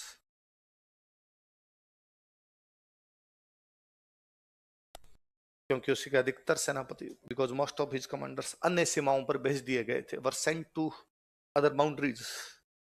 अन्य सीमाओं पर भेज दिए गए थे. Were sent to other boundaries. Most of his commanders were sent to other boundaries. उसके अधिकतर सेनापति अन्य सीमाओं पर भेज दिए गए थे. देखो हम खानवा के युद्ध में जब हार के कारण पढ़ रहे थे तब हमने पढ़ा था कि बयाना के बाद 1 महीने का टाइम मिल गया था बाबर को. तो हम पढ़ रहे थे कि सांगा ने बाबर को युद्ध की तैयारी का पर्याप्त 1 महीने का, कितने महीने का? बयाना फरवरी में और खानवा कब हो रहा है? यहाँ तो 1 साल का है. यहाँ तो कितना है? लिखो तराइन के पहले युद्ध के बाद, after first battle of Tarain, Tarain के पहले युद्ध के बाद, after first battle of Tarain, Tarain के पहले युद्ध के बाद, after first battle of Tarain, Prithviraj ने गोरी को युद्ध की तैयारी का पर्याप्त समय दे दिया था. Prithviraj gave enough time to Ghori for preparation of the battle. Prithviraj ने गोरी को युद्ध की तैयारी का पर्याप्त समय दे दिया था.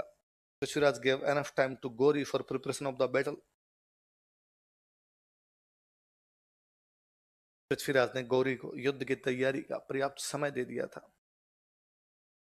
Prithviraj gave enough time to Ghori for preparation of the battle. युद्ध की तैयारी का पर्याप्त समय दे दिया था. ये तो कुछ कमियां हैं पृथ्वीराज के अंदर जिनकी वजह से पृथ्वीराज क्या कर रहा है? हार रहा है.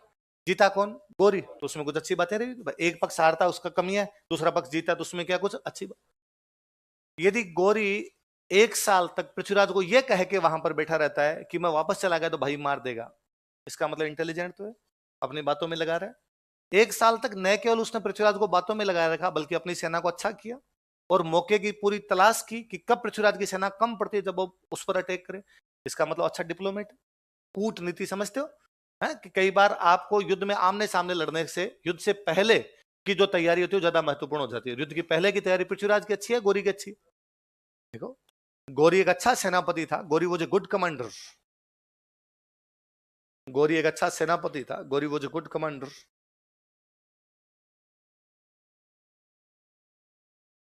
तथा उसने अपनी कूटनीति से पृथ्वीराज को हरा दिया था. And he defeated Prithviraj by his diplomacy. तथा उसने अपनी कूटनीति से पृथ्वीराज को हरा दिया था. And he defeated Prithviraj by his diplomacy. तथा उसने अपनी कूटनीति से पृथ्वीराज को हरा दिया था. And he defeated Prithviraj by his diplomacy.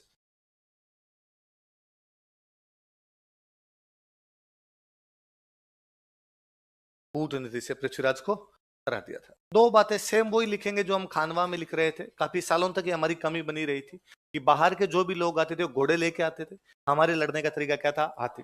जब भारत की लड़ाइयां होती तो हाथी हाथी लड़ रहे थे, बराबर का सा मामला होता था. पर जब घोड़ों और हाथियों की लड़ाई होती तो हमेशा मुकाबले में कौन जीते? घोड़े ज्यादा प्रभावशाली रहते. फिर मैंने हाथियों के साथ समस्या बताई थी. हाथियों के साथ समस्या होती है कि पागल होकर अपनी सेना को मार देते हैं. खानवा के युद्ध में तोपों का जैसे ही उन्होंने सुना, हाथियों के लिए आउट ऑफ सिलेबस हो गया था मामला. यहां पर अचानक सुबह सुबह अटैक हुआ तो हाथियों के नहीं समझ में क्या करना है, तो वो दौड़े दौड़े तो अपनी सेना को कुचल गए. दूसरा वही, उनके पास हल्के हथियार हुआ करते थे, हमारे हथियार भी कैसे थे? भारी. देख लो तुर्कों ने घोड़ों का प्रयोग किया था. Turk used horses. तुर्कों ने घोड़ों का प्रयोग किया था, टर्क्स यूज्ड हॉर्सेस। जबकि राजपूतों ने हाथियों का प्रयोग किया, अनलाइक एलिफेंट्स बाय राजपूत्स। जबकि राजपूतों ने हाथियों का प्रयोग किया, अनलाइक एलिफेंट्स बाय राजपूत्स।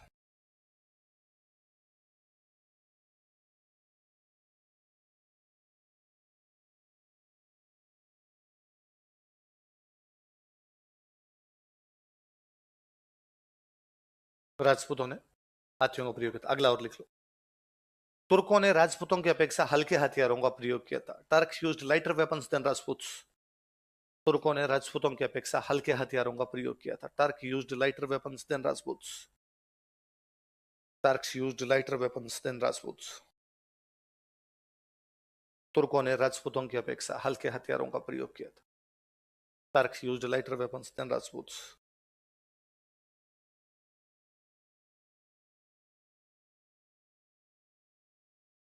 ये तो हो गया भाई पृथ्वीराज के हार के कारण। यह भी है कि त्राइन के युद्ध ने क्या महत्व छोड़ा इतिहास के अंदर, तो अगला लिखो। त्राइन के दूसरे युद्ध का महत्व, importance of second battle of Tarain. Tarain के दूसरे युद्ध का महत्व, importance of second battle of Tarain. आप ये भी लिख सकते हैं त्राइन के दूसरे युद्ध का परिणाम, त्राइन के दूसरे युद्ध के प्रभाव, इंपॉर्टेंस, रिजल्ट, इंपैक्ट्स, कॉन्सिक्वेंस, जो भला लगे आपको वो लिखो। त्राइन के दूसरे युद्ध का महत्व। हमने खानवा जब पढ़ा था तो खानवा में लिखाया था कि जब बाबर भारत में आया था तब दो बड़ी शक्तियां थी, एक शक्ति थे राजपूत और एक थे अफगान। दोनों हार गए खानवा के में, इसलिए बाबर के लिए भारत में राज करना क्या हो गया था। इस समय उत्तर भारत की सबसे बड़ी शक्ति राजपूत थे, पृथ्वीराज सबसे बड़ी शक्ति था, और पृथ्वीराज हार गया तो गौरी के उत्तराधिकारियों के लिए भारत में राज करना क्या हो गया। गौरी ने खुद ने राज नहीं किया था, गौरी अपना उत्तराधिकारी छोड़ के गया था, उत्तराधिकारी था कुतुबुद्दीन ऐबक। कौन था। तो गौरी के उत्तराधिकारी के लिए भारत में राज करना आसान हो गया, कठिन हो गया। और मान लो पृथ्वीराज नहीं हारता तो क्या वो राज कर पाते। देखो, तो पृथ्वीराज की हार के बाद, पृथ्वीराज की हार के बाद, after defeat of Prithviraj, Prithviraj की हार के बाद, after defeat of Prithviraj, Gauri के उत्तराधिकारियों के लिए भारत में राज करना आसान हो गया था। It became easier for Ghori successor to rule over India. Ghori के उत्तराधिकारियों के लिए भारत में राज करना आसान हो गया था। It became easier for Ghori successor to rule over India. Ghori के उत्तराधिकारियों के लिए भारत में राज करना आसान हो गया था। It became easier for Ghori successor to rule over India. Ghori के उत्तराधिकारियों के लिए भारत में राज करना आसान हो गया था। It became easier for Ghori successor to rule over India. Bharat में राज करना क्या हो गया था, किसके लिए। गौरी के उत्तराधिकारी, भारत में राज करना आसान हो गया। एक बात तो ये हो गई अपने, ये तो गौरी के लिहाज से, उस लिहाज से अच्छी बात हो। दूसरा, गौरी जब भारत में आया तो तुर्क शासन शुरू हो गया। कौन सा हो गया भाई, कुतुबुद्दीन ऐबक राजा बना तो कौन सा शासन हो गया, तुर्क।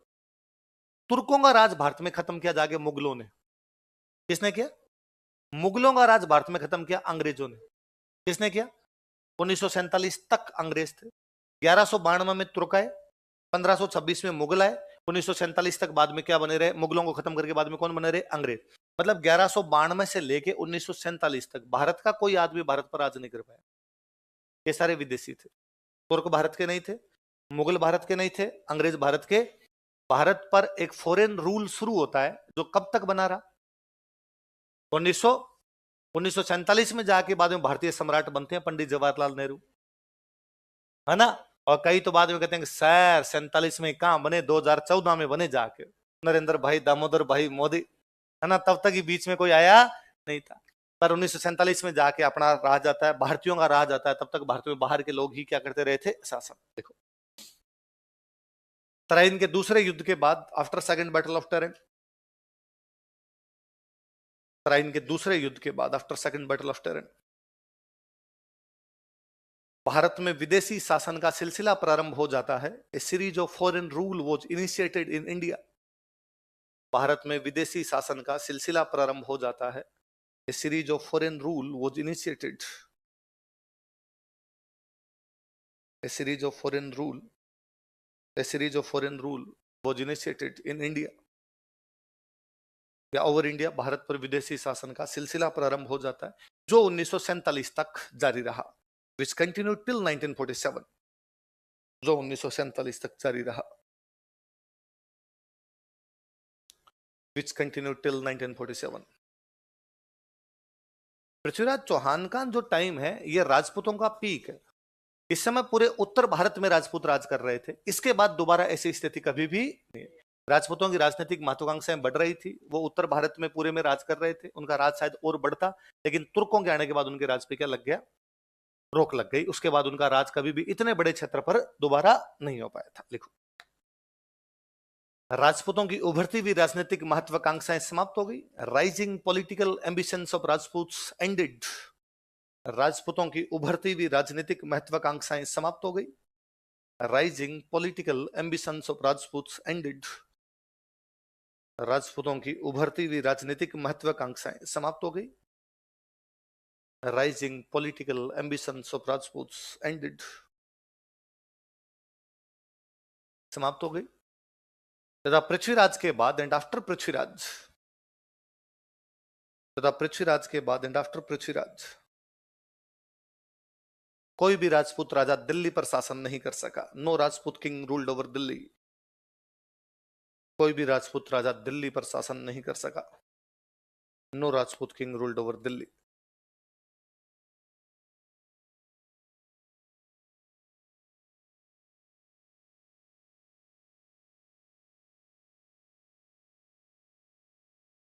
कोई भी राजपूत राजा दिल्ली पर अधिकार नहीं कर सका। Could not capture Delhi. Delhi पर उनका कभी अधिकार नहीं हुआ, शासन नहीं हुआ, कुछ लिख लो।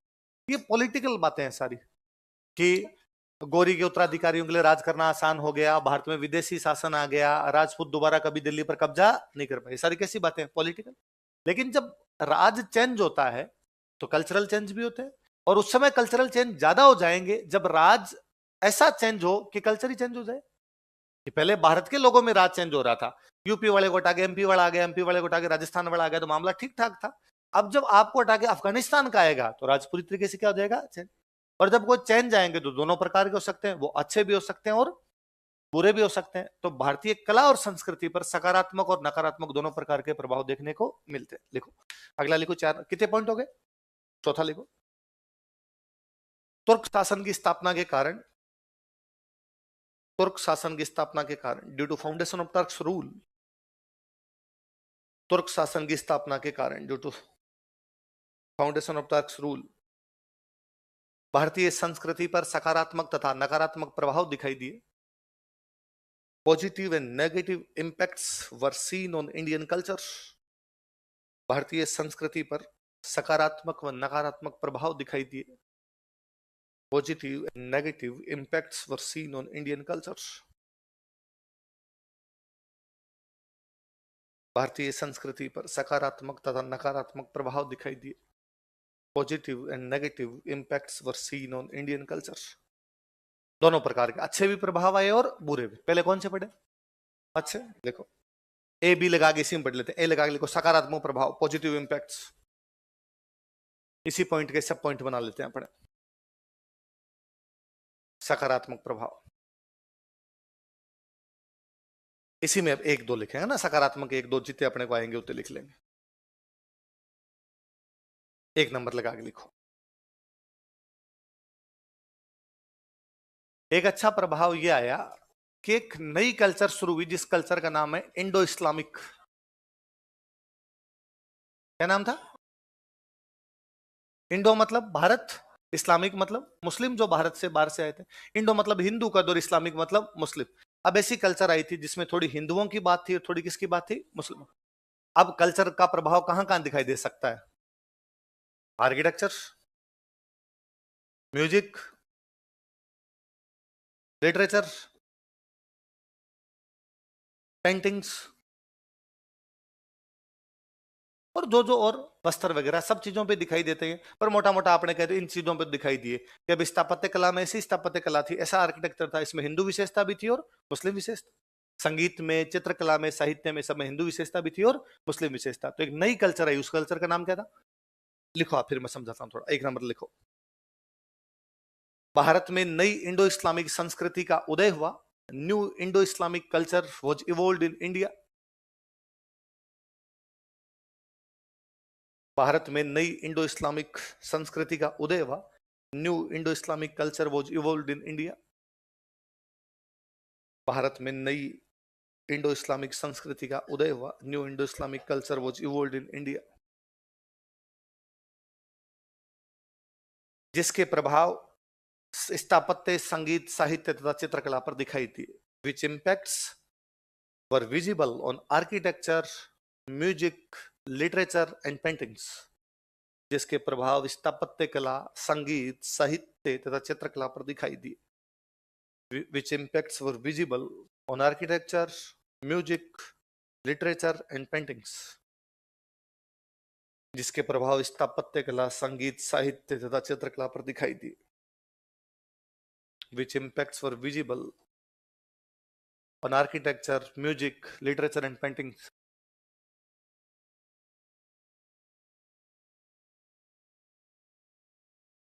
देखो अपने मैं यूं थोड़ी बातें समझाता हूं, लिखना नहीं। आप जब मिडिवल पढ़ोगे तो आगे और समझोगे, वहां लिख लोगे। जैसे मैं एक सिंपल छोटे उदाहरण बताता हूँ। साहित्य है ना, जब मुसलमान भारत में आए थे, वो जब बाहर से आए तो उनकी खुद की भाषा थी अरबी और फारसी। क्या भाषा थी? अरबी और फारसी। भारत की अपने भाषा थी खड़ी बोली। कौन सी भाषा थी? हिंदी का पहले का रूप। हिंदी नहीं, हिंदी का पहले का रूप था। इसको उस टाइम क्या बोला करते थे? खड़ी बोली। अलग अलग आती, यूपी की अलग, राजस्थान के अलग, एमपी के अलग, हरियाणा के अलग। उत्तर भारत बड़े तौर पर एक खड़ी बोली बोला करता था। उन वाली अपने को नहीं समझ में आती, अपने वाली उनको। फिर दोनों का मिक्सचर हुआ। वो मिक्सचर है उर्दू और हिंदी। वो मिक्सचर क्या है? उर्दू मुसलमानों की भाषा नहीं है, भारत की भाषा है। भारत के अलावा उर्दू कोई नहीं जानता। यदि मुसलमान जानते तो फिर तो अफगानिस्तान वाले भी जानते, ईरान इराक वाले भी जानते। नहीं, वो अरबी फारसी जानते होंगे। उर्दू, उर्दू अपनी भाषा। उर्दू का मतलब होता है खेमे की भाषा।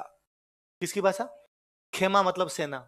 तुर्कों की सेना आई थी, उस सेना को यहाँ के लोगों से बातचीत करनी है तो किस भाषा में की जाए? ऐसी भाषा लेके आए जिसमें शब्द जो थे वो तो थोड़े अपने थे, थोड़े उनके थे। लिखने का तरीका फारसी की तरह था, इसलिए लिखते वही है, उल्टा लिखते हैं, अपनी तरह नहीं लिखते, पर शब्द खूब सारे अपने वाले लिए गए। इसलिए हिंदी और उर्दू में आप अंतर ही नहीं कर पाते, इसलिए आप पूरे दिन दोनों मिक्स बोलते रहते हैं। हर चीज आप कभी नहीं कहते कि आज मैंने समाचार पत्र पढ़ा है, आज मैंने। आप ज्यादातर मामले में ऐसा नहीं कहते आज क्या दिनांक हो गई है, तारीख। आप क्या बोलते हैं? आप कभी नहीं कहते कि यार तुमने आज इतनी प्रतीक्षा क्यों करवा दी? तुमने इंतजार करवाया।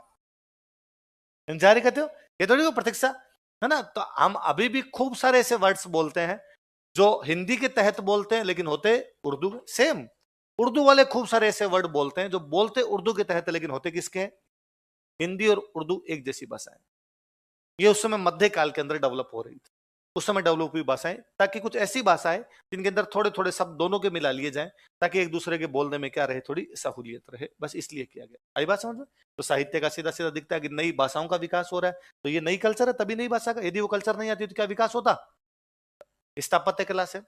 आर्किटेक्चर जब तक मुसलमान भारत में नहीं आए थे, हिंदू आर्किटेक्चर था पूरा का पूरा। मकान बनाने का तरीका था कि भाई दीवारें बना दो, जैसे कोई मंदिर भी बनाते, मंदिर बनाते अपना सीधा सा था कि भाई नीचे एक चबूतरा बनाएंगे, चबूतरा बनाने के बाद में उस पर दीवारें खड़ी करेंगे, दीवारें खड़ी करने के बाद में उसका दरवाजा होगा हमारे पास, और दरवाजे के ऊपर हम जो होगा वो उसके ऊपर हमारा शिखर बना देंगे। क्या बना देंगे? शिखर। ये दरवाजा जो बनाने का अपना तरीका था, इस तरीके को अपने बोला करते सहतीर। क्या बोलते? ये इंग्लिश में बोलते लेंटल, लेंटल बोलते हैं, सहतीर बोलते हैं इसको। मुसलमान आए, वो इस मामले में थोड़े स्टाइलिश थे, उन्होंने कहा भाई दरवाजा ऐसा नहीं बनेगा, अब दरवाजा ऐसा बनेगा। आप विधानसभा के सारे गेट देख लो, आप ऐसे ही हैं। आज भी शादी होती तो जो टेंट लगता है आपने, उस टेंट का जो मुख्य दरवाजा होता है वो पूरा ऐसे होता है। अनार बांट रहे हैं, आपको खाओगे अभी क्लास में?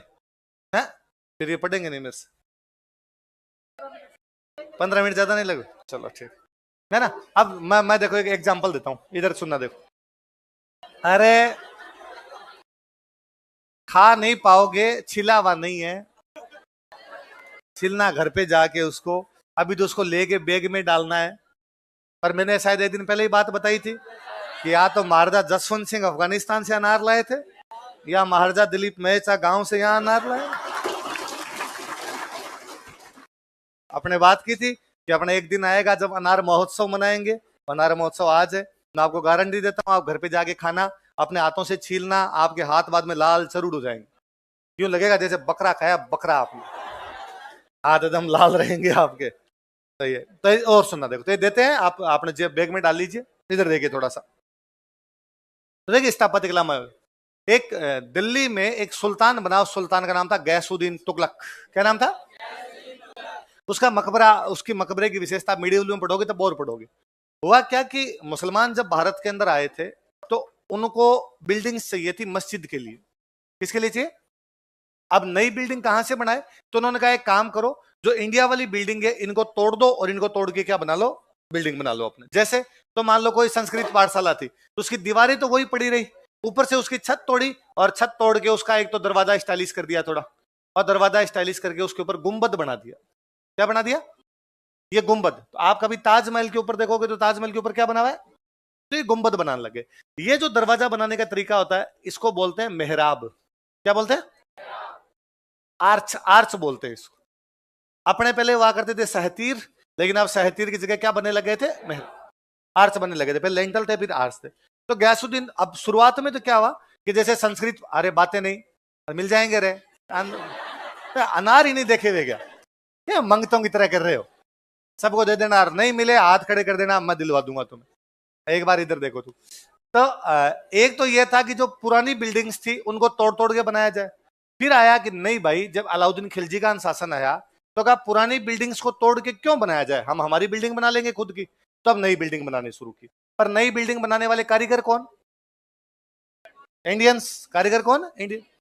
और मकान बनाने वाले जो कारीगर होते हैं उनके साथ एक समस्या है, आप उनको कितना भी समझा दें, कैसा भी समझा दें, वो बनाते वही हैं जो उनको आता है ना। मैं तो आजकल मैं देखता हूं कि गांव में जो मिस्त्री होते हैं, आप आजकल वो इंटीरियर डिजाइनर को लेके आते हैं, उसको कहते हैं भाई बता, वो कहता है इतने फीट की ये करना है, ये करना है, ये करना है। फिर आप अपने मिस्त्री को जा कहते हैं यहाँ पर ये बनाना है, यहाँ पे रसोई होनी चाहिए, यहाँ पे बाथरूम होना चाहिए, यहाँ पे सीढ़ियां होनी चाहिए। वो आपके सामने भी 2-3 बार कहता है, और वो कहता है भाई साहब ये रसोई और बाथरूम आसपास नहीं हो सकते। और ये किसने बता दिया? आपको जो नई डिजाइनर ने बताया, इंजीनियर वर्ल्ड ने बताया, तेरे को ऐसे ही करना पड़ेगा। वो आपके सामने हाँ बता लेता है, पर आपके जाने के बाद वापस कहता है। ये 17 साल का एक्सपीरियंस है। गुणिया फेंकता हूं तो सीधा जाता है। गुणिया समझते हो? गुणिया जिसमें उसके वो धागा होता है, वो धागा में फेंक दो तो सीधा जाता है, वैसा इधर उधर भी जाता।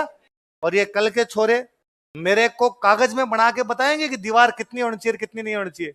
इसलिए अलाउद्दीन खिलजी वो जब लोग आए तो उन्होंने खूब सारे लोगों का कि भाई मकान बनाओ। अब जब उन्होंने मकान बनाने शुरू किए, उसने कहा कि देखो ऐसे दरवाजा बनाना, ऐसे ये करना, ऐसे ये करना है। लेकिन अगले ने किया वही जो उसको आता था। तो भले ही मुस्लिम राजा ने बिल्डिंग बनाई, लेकिन उन्होंने विशेषताएं कैसी आ गई? हिंदू। कैसी विशेषता आ गई? उसका एक अच्छा एग्जाम्पल है, दिल्ली में एक सुल्तान हुआ गैसुद्दीन तुगलक। कौन सुल्तान हुआ? तो गैसुद्दीन तुगलक का मकबरा है। मकबरा पूरी मुस्लिम विशेषताओं का है कि बाकायदा नीचे एक झील बनाई गई, झील बना के उसके अंदर एक चबूतरा बनाया गया, चबूतरे के ऊपर उसकी दीवारें खींची गई, दीवारों में उसका दरवाजा बनाया गया, दरवाजा वही लेंटल वाला जो दरवाजा बनाते वो बनाया गया, इसके ऊपर उसका मेहराब बनाया गया। यहां तक सब एकदम ठीक है।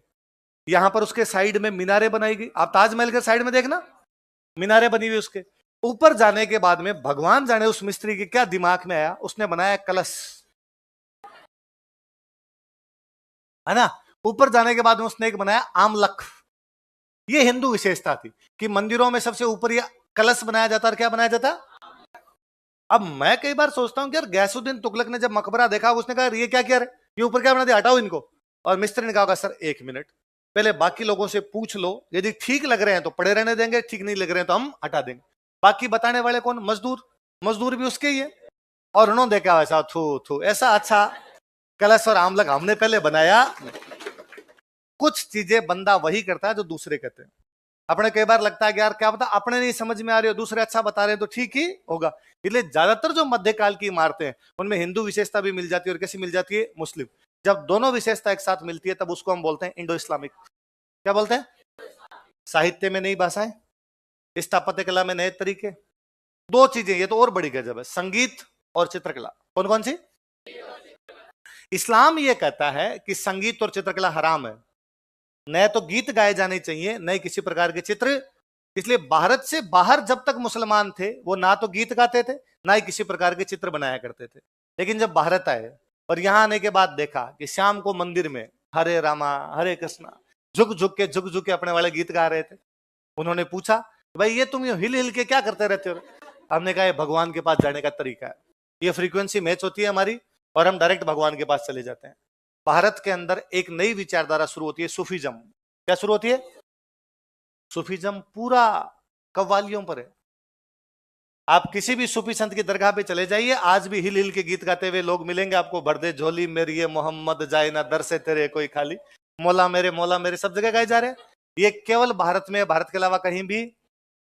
तो संगीत, और बाद में तो आप देखिए कि आज भी भारत के ज्यादातर अच्छे संगीतकार देखिए मुसलमान है।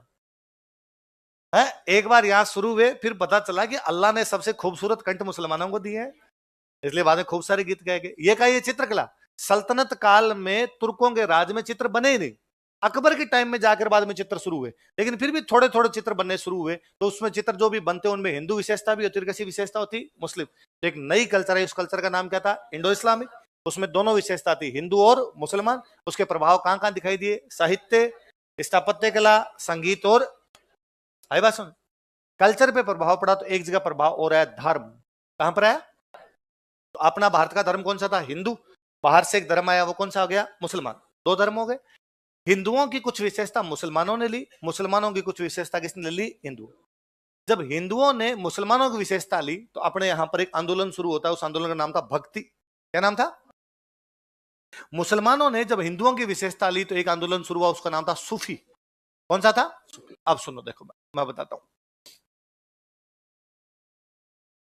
हिंदुइज्म पूरी तरीके से संगीत पर, जो भक्ति भावना थी संगीत पर आधारित थी। भगवान के भजन गाइए, भगवान के भजन गाएंगे तो भगवान राजी होंगे, इसलिए सूफीजम में भी वो भक्ति वाली बात है। और सूफीजम इतना हिट रहा कि अजमेर के ख्वाजा मोइनुद्दीन चिश्ती की दरगाह पर मुसलमान जाते होंगे कम, हिंदू जाते हैं। एक बार की हो सकता है आप कोई मस्जिद देखो और यदि आप हिंदू हो तो आपको लगेगा कि यार मस्जिद ये तो मुसलमानों की, अपने यहां पर नहीं है। पर पीर बाबा की दरगाह में हम ये नहीं सोचते कौन से पीर बाबा की दरगाह, कौन थे कौन नहीं थे, हम सारे वहां पर जा रहे हैं, सारे वहां पर धागे बांध बांध के आ रहे हैं, सारे करें हम प्री पास करवा दे है। तो पीर बाबा की दरगाह पे सारे जा रहे हैं। ये पीर बाबा वाली दरगाह का जो आंदोलन है, आंदोलन कौन सा है? भारत में आके इस्लाम अपना एक लिबरल रूप लेता है। वो जो उसका लिबरल रूप था, उस रूप को क्या कहा जाता है? जिसमें हिंदुओं की खूब सारी विशेषताएं आ गई। ठीक ऐसा ही हुआ जब बाहर से तुर्क आए, तो तुर्कों ने हमारे यहाँ पर आके मंदिर तोड़ने शुरू किए, मूर्तियां तोड़ने शुरू की, क्योंकि वो मूर्ति पूजा करते नहीं थे। तो उनका ये मानना था जो मूर्ति पूजा करते हैं वो लोग भी सही नहीं है, हम इनको सिखाएंगे, अब मूर्ति पूजा क्या करवा देंगे? बंद। जब मूर्तियां टूटने लगी तो लोग बड़े दुख में गए। लोगों को लगा यार मूर्ति में अपना भगवान है, और यदि भगवान को तोड़ दिया, भगवान को नहीं बख्शा, भगवान भी खुद की रक्षा नहीं कर पा रहा, तो अपनी रक्षा कौन करेगा? हम कुछ संतों के पास गए, उन संतों के नाम थे जाम्बो जी, उन संतों के नाम थे जसनाथ जी, उन संतों के नाम थे कुछ तेजा जी, उन संतों के नाम थे रामदेव जी, उन संतों के नाम थे मीराबाई, उन संतों के नाम थे कबीर, उन संतों के नाम थे दादू। हम उनके पास गए, हमने उन संतों को जाकर, तुम तो इंटेलिजेंट बंदे हो, तुम बताओ बिना मूर्ति के पार कैसे पड़ेगी? ये तो मूर्तियां तोड़ गए। और तब उन्होंने कहना शुरू किया कि पत्थर पूजे हरि मिले तो मैं पूजूं पहाड़, ताते तो चाकी भली पी सकाए संसार। पत्थर पूजे हरि मिले, यदि मूर्ति पूजने से भगवान मिलते हो तो मैं पूजूं पहाड़, तो पूरी झलाना डूंगरी पूज दे। ताते तो चाकी भली, उससे अच्छा तो पत्थर की चाकी है। पी सकाए संसार, कम से कम आटा पीस के तो खा लेते हैं। मूर्ति में भगवान है, घट घट में भगवान है, कण कण में भगवान है। इसलिए भगवान की भक्ति के लिए आपको मंदिर जाने की आवश्यकता नहीं है, पंडित जी की आवश्यकता नहीं है, दान दक्षिणा की आवश्यकता नहीं है, मूर्ति की आवश्यकता नहीं है। घर पे बैठ के राम राम राम राम राम राम कर लोगे तो भी भगवान मिल जाएंगे। हमारे और भगवान के बीच में डायरेक्ट एक रिलेशन है, भक्त और भगवान के बीच सीधा संबंध है, उसके लिए बिचौलियों की कोई आवश्यकता, वो कहलाती है भक्ति। क्या कहलाती है? भक्ति करो, भगवान मिल जाएंगे। मंदिर जाने की आवश्यकता, मूर्ति पूजने की आवश्यकता, ये इस्लाम का सिद्धांत था, बिना मूर्ति के भगवान। ये कहीं ना कहीं कंसेप्ट इधर भी है अपने थोड़ा बहुत। तो हिंदुओं का मुसलमानों में जो प्रभाव दिखाई देता है वो तो है सूफी, मुसलमानों का हिंदुओं पर जो प्रभाव दिखाई देता है वो कौन सा है? 2 नंबर लिखो।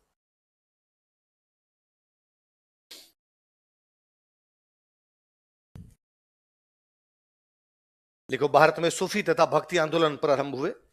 सूफी एंड भक्ति movements for introduced in India. Bharat में सूफी तथा भक्ति आंदोलन प्रारंभ हुए। सूफी एंड भक्ति movements for introduced in India.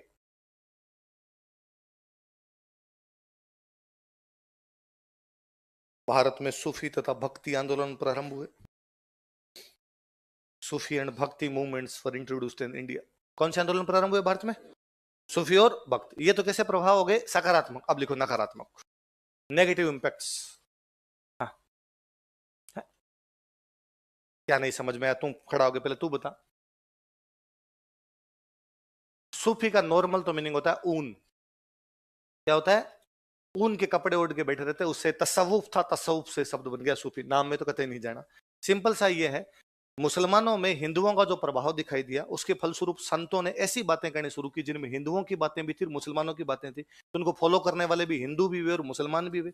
खूब सारे लोग जुड़े तो आंदोलन बन गया। उस आंदोलन का नाम क्या पड़ गया? कैसे कैसे हिंदुओं के अंदर मुसलमानों की कुछ बातें आई, वो आंदोलन क्या कहलाया? भक्ति, है ना। और भी कई सारी चीजें कारण जिम्मेदार है, पर एक कारण ये भी माना जाता है। तो कौन से आंदोलन शुरू हो गए भारत में? सूफी। अब लिख लो नकारात्मक है। आमलक तो आम, आम जैसी आकृति है आमलक। कलश, कलश जानेंगे? नकारात्मक। अब नेगेटिव बातें क्या सामने?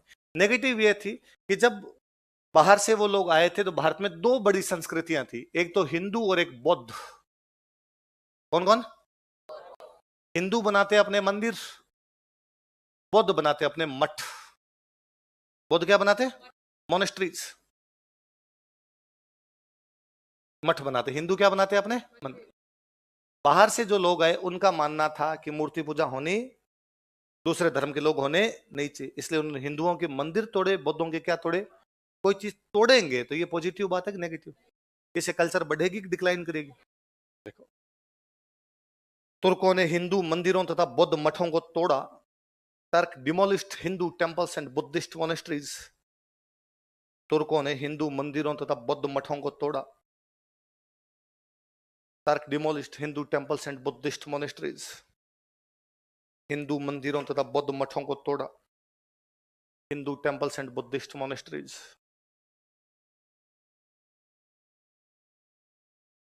जिससे हिंदू व बौद्ध संस्कृति का नुकसान हुआ। जिससे हिंदू व बौद्ध संस्कृति का नुकसान हुआ। Which damaged Hindu and Buddhist culture. जिससे हिंदू व बौद्ध संस्कृति का नुकसान हुआ। विच डैमेज्ड, या हिंदू व बौद्ध संस्कृति को आघात पहुंचा। Which damaged Hindu and Buddhist culture. Hindu व बौद्ध संस्कृति को आघात पहुंचा, नुकसान हुआ, कमी आई उसमें कहीं ना कहीं। हिंदू फिर भी संभल गए, लठ ले लिए, सामने खड़े हो गए कि मंदिर नहीं टूटने दें। हो सकता है सामने वाले कई बार तकड़े पड़े, तोड़ गए, लेकिन खूब सारी जगह उन्होंने मंदिर बचा भी। बौद्धों के साथ समस्या थी। बौद्धों का मूल सिद्धांत था अहिंसा। क्या था? और तुर्कों को अहिंसा का ए नहीं आता था, आगे आगे बढ़ जाता था। उनको केवल क्या आती थी?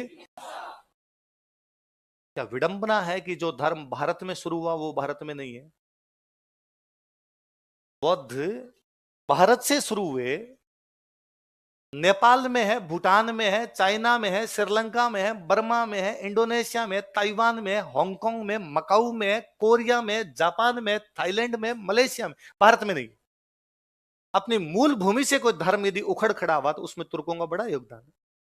बुद्धिस्ट कल्चर पूरी तरीके से भारत से क्या हो गई? या तो बुद्धिस्ट तिब्बत की तरफ चले गए, लामा उधर चले गए ज्यादातर जो थे, या वापस हिंदू ही बन गए। इधर ही आ गए कि बात ठीक है, इन वाले में आ जाते हैं, इधर अपने वाले में सीधी सीधी पार उनकी पड़े नहीं रहे। देख लो, 2 नंबर लिखो। 12वीं शताब्दी के बाद, आफ्टर 12th सेंचुरी एडी, 12वीं शताब्दी के बाद, आफ्टर 12th सेंचुरी एडी,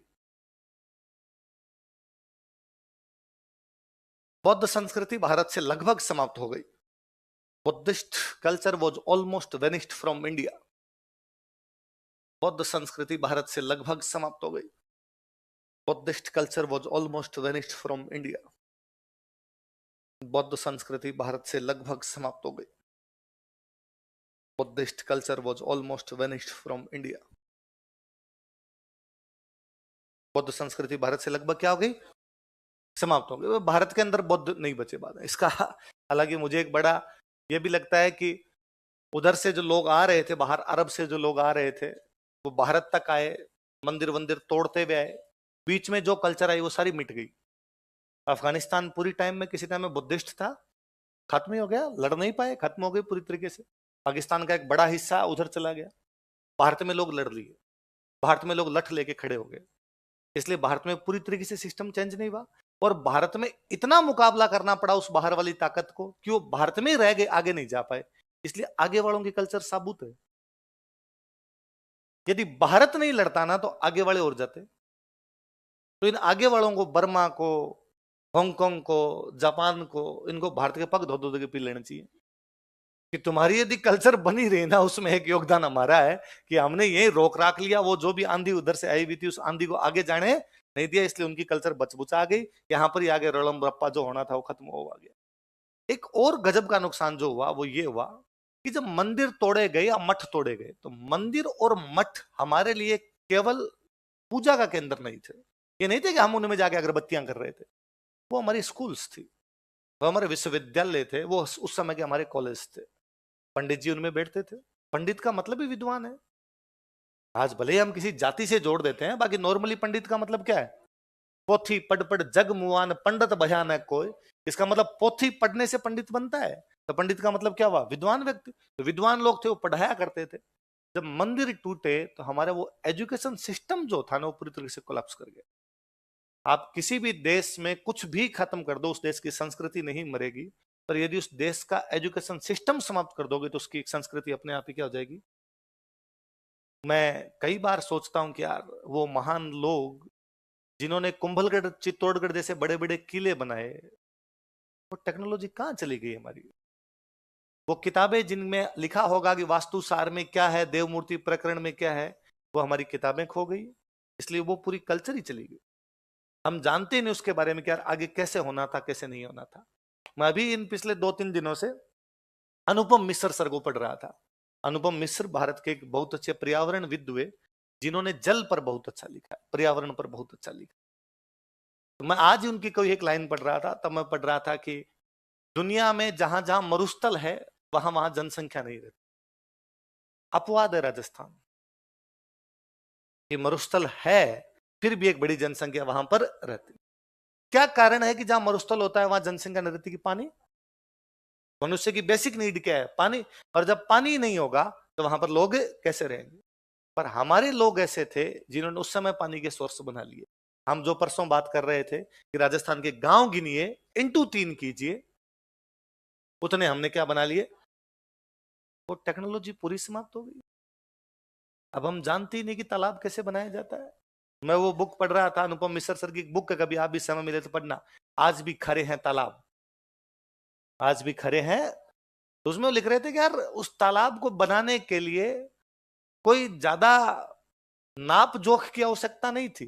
कुछ अभ्यस्त आंखें, कुछ अभ्यस्त हाथ, एक लंबे समय की प्रैक्टिस के बाद, एक लंबे समय के एक्सपीरियंस के बाद वो लोग बता दिया करते थे यार यहां पानी का ढलान सही है और यहां बना लिया जाए, यहां पानी मीठा निकल जाएगा। अभी भी गांव में खूब सारे लोग हैं जो ये बता देते हैं कि यार यहां कुआं खोदो, यहां पानी मीठा निकलेगा। अब हम कहते हैं इनको बहाव आते हैं, इनको बहाव आते हैं, इनमें देवता थे। वो एक्सपीरियंस है उनका, लंबे लंबे समय का जेनेटिक है हमारे अंदर, कि हमें पता चलता है कि यार ऐसा ऐसा कुछ जमीन है, उसके अंदर ये सब हो जाएगा। क्योंकि हम बहुत इस मामले में नंबर लोग थे, हमने हमारी हर सफलता का श्रेय भगवान को दिया।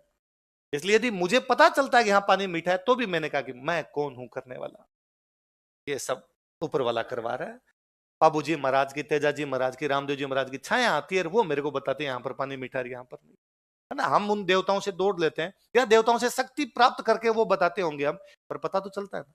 आज भी जब पता चल रहा है तो पहले तो खूब सारे लोगों को पता चलता है। और आज भी आप तो पुराने तालाब देखिए जाके, आप राजसमंद झील यदि 500 साल के बाद आज भी पड़ी है, जयसमंद झील इतने सालों के बाद आज भी पड़ी है, कुंभलगढ़ का किला कौन कब बनवा के गया हमें नहीं पता, पर दीवारें टूटने का नाम नहीं ले रही।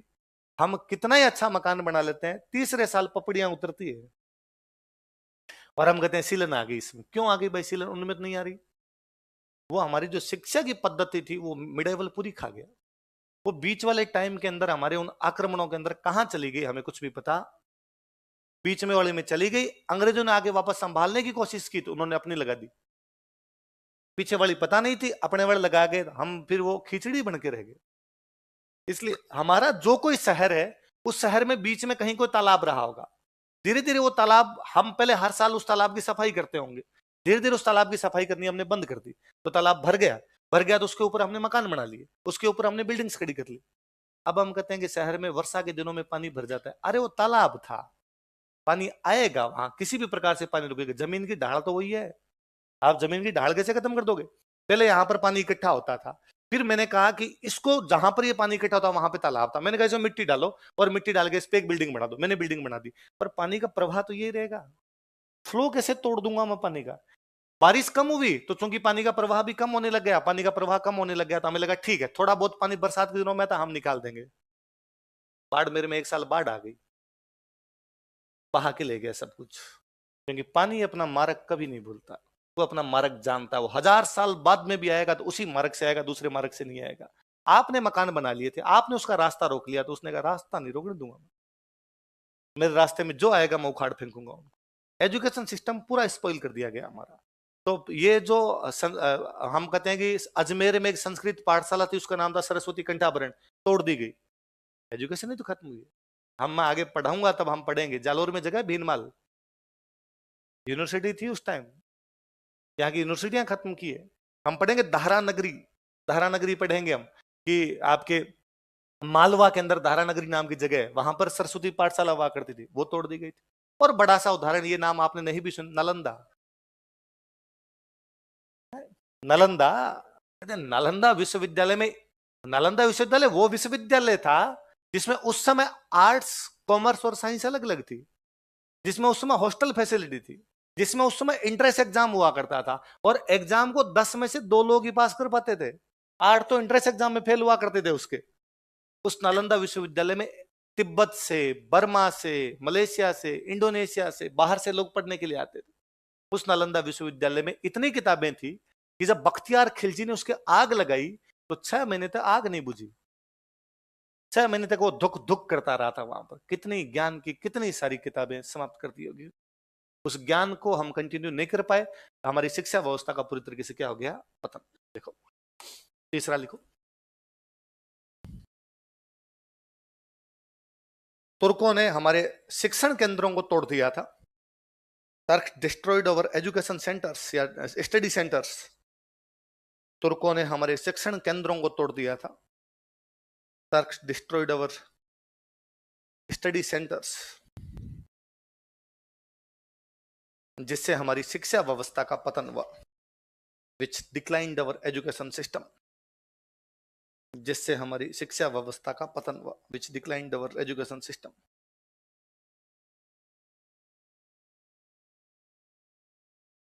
ये नुकसान भयंकर था। फिर वो दिलीप सर एग्जाम्पल देते रहते हैं, कभी मैंने दिया होगा पहले कभी, कि लेबनन, लेबनन के सीरिया, सीरिया के लेबनन के शायद एक बहुत अच्छे फिलोसोफर हुए खलील जिब्रान। खलील जिब्रान की वो एक कहानी है कि एक बार शैतानों के राजा ने एक मीटिंग बुलाई। शैतान, शैतान समझते हो? बदमाश भाई। एक देवता और दूसरे कौन है? शैतान। तो शैतानों के राजा ने एक मीटिंग बुलाई और उसने कहा कि शैतान ने कहा मैं बूढ़ा हो गया हूं, शैतानों के राजा ने कहा मैं बूढ़ा हो गया हूं, इसलिए नया राजा चुनना है। तुम सारे शैतानों में से कौन होगा जो अगला राजा बनेगा? सबने कहा मुझे बना दो, मुझे बना दो। उसने कहा नहीं भाई साहब, पहले प्रूव किया जाए तुम्हें शैतान वाली बात है कि नहीं, राजा बनने की बात है कि नहीं। कुछ ऐसा करोगे लगेगा ये काम शैतान का काम, तो बना दूंगा। 6 महीने का टाइम है। 6 महीने बाद शैतान इकट्ठे हुए, शैतानों ने आके एक आया और उसने कहा मैंने साहब 1 लाख लोगों को मारा है, अब तो बनाओ। उसने कहा आउट, बाहर निकल।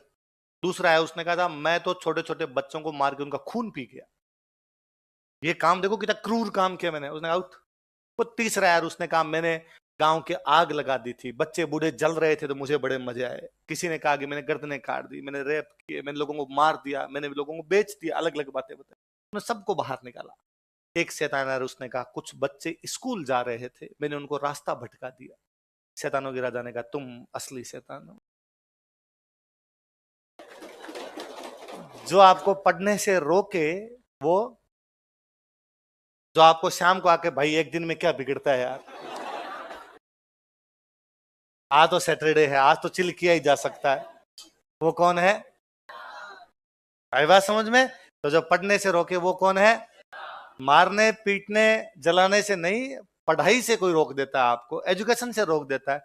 तुर्क इस मामले में शैतान निकले, और तुर्कों ने आके अपने पूरे स्कूल तोड़ दिए। ये उस टाइम के कोरोना थे, जब कोरोना ने स्कूल बंद किया आपके, इन्होंने भी क्या कर दिए थे उस टाइम आगे सारे के सारे, क्या पढ़ते रहते थे फालतू की चीजें, कोई नहीं पढ़ना। मुझे लगता है टाबर तो राजी होंगे, टाबर ने मजे आ गए, स्कूल जाना पड़ेगा। अरे हम लंबे सीनियरियों में जब हम देखते हैं तब लगता है कि नहीं यार, बिना एजुकेशन के कुछ भी नहीं।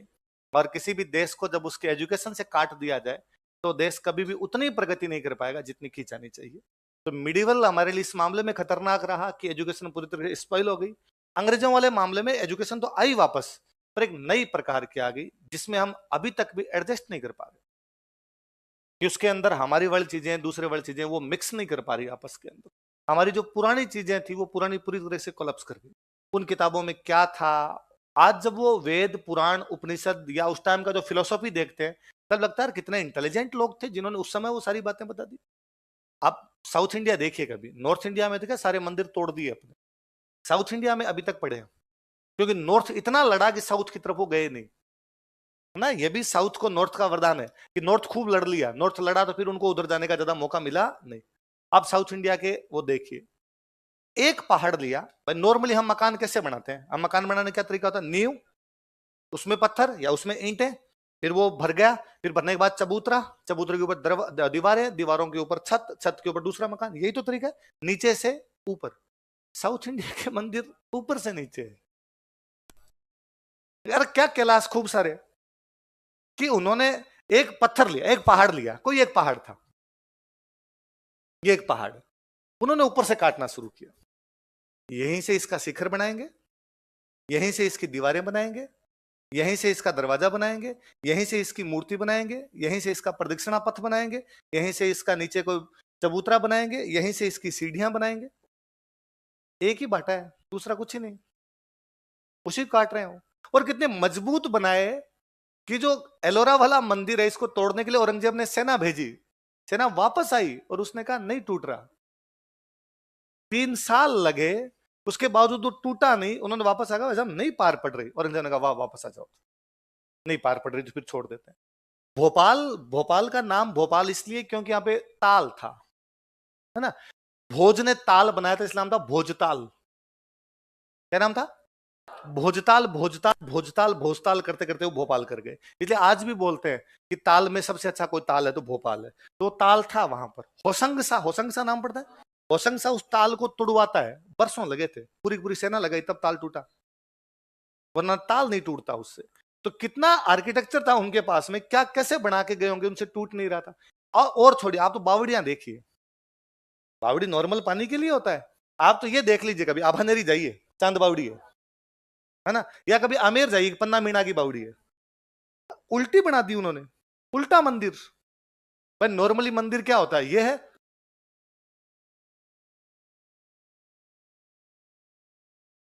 ये मंदिर है, उल्टा बनाया उन्होंने।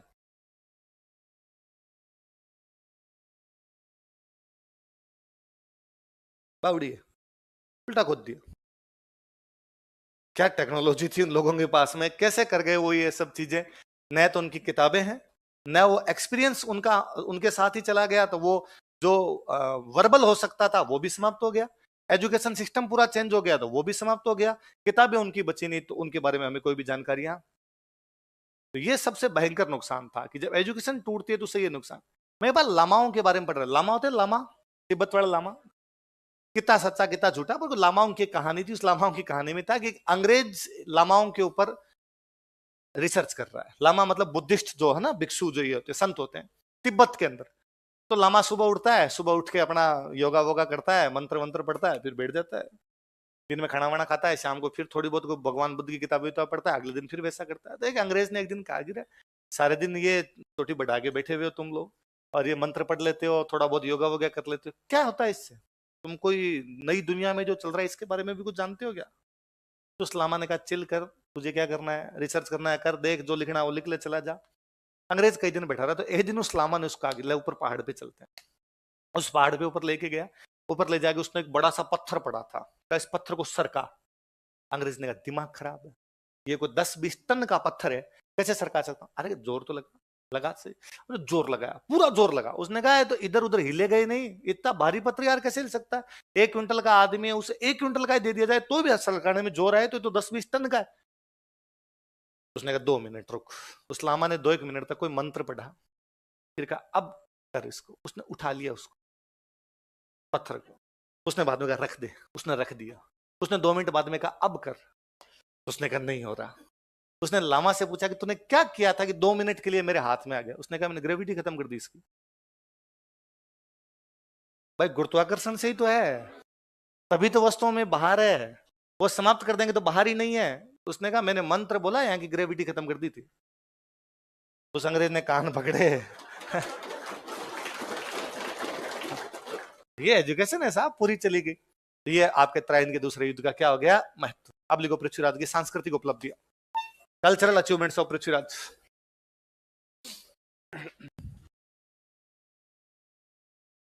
पृथ्वीराज की सांस्कृतिक उपलब्धियां।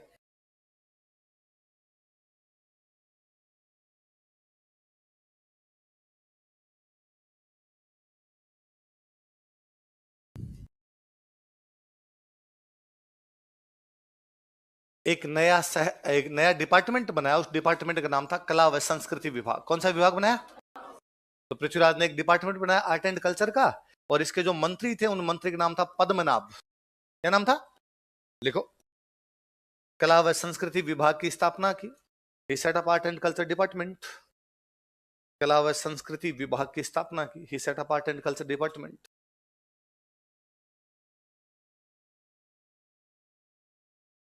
मंत्री लिख लो पद्मनाभ।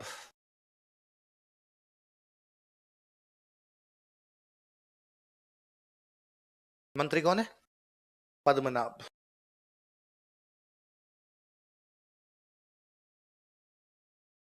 मंत्री कौन है इसका? तब मैं कई बार जब पृथ्वीराज के बारे में सोचता हूं तब मुझे लगता है कि यार पृथ्वीराज के बारे में नॉर्मली हम तीसरी क्लास से लेके अब तक भी पढ़ते हैं तो अपने दिमाग में कि पृथ्वीराज वो महान राजा था, इसने त्राइन में युद्ध लड़े, गोरी को हराया था, इस प्रकार की बातें। पर मेरा ध्यान दूसरी चीज पर जाता है कि पृथ्वीराज 26 साल की उम्र में मर गया था। 1166 में उसका जन्म है भाई, 1177 में जब वो राजा बना तब कितने साल का? 11। तो 66 में उसका क्या है? जन्म। 1192 में मर गया, कितने साल की उम्र है? 26। 26 साल के युवक को यह भी पता था कि आर्ट एंड कल्चर के लिए डिपार्टमेंट बनाना है। जो लोग लीक से हटके काम करते हैं वो याद किए जाते हैं। राजा योद्धा के रूप में याद किया जाए तो विग्राज चतुर्थ पृथ्वीराज से भी बड़ा है, पर हम विग्राज चतुर्थ को तब तक नहीं जानते जब तक हिस्ट्री ना पढ़े। हम पृथ्वीराज को तब भी जानते हैं जब हम हिस्ट्री पढ़ते।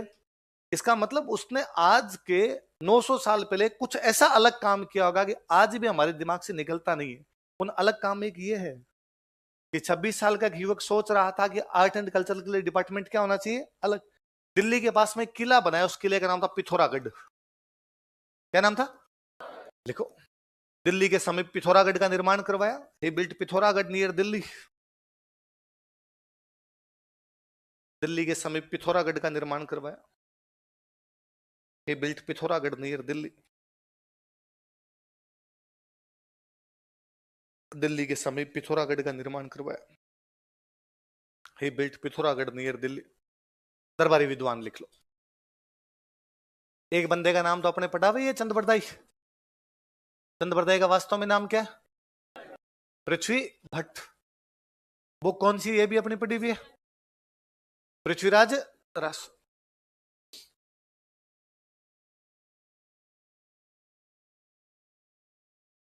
अगले बंदे की स्टार लगा के लिखना, जयानक।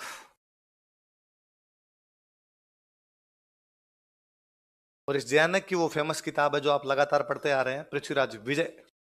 कश्मीरी ब्राह्मण था, इसने ये शानदार किताब लिखी। तो पृथ्वीराज रासो और पृथ्वीराज विजय दोनों में से यदि कोई हिस्ट्री के लिहाज से अच्छी बुक मानी जाती है तो वो कौन सी मानी जाती है? पृथ्वीराज विजय ज्यादा अच्छी मानी जाती है। 3-4 विद्वान और थे जिनकी किताबों का हमें नहीं पता, पर इसके दरबार में थे, तो याद रखना।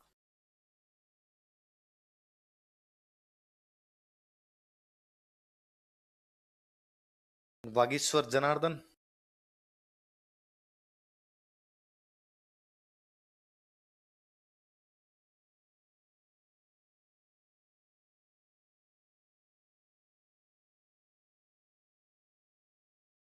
विद्यापति गौड़,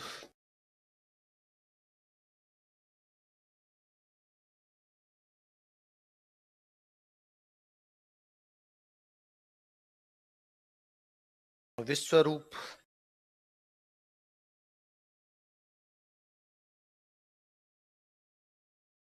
और आसाधर।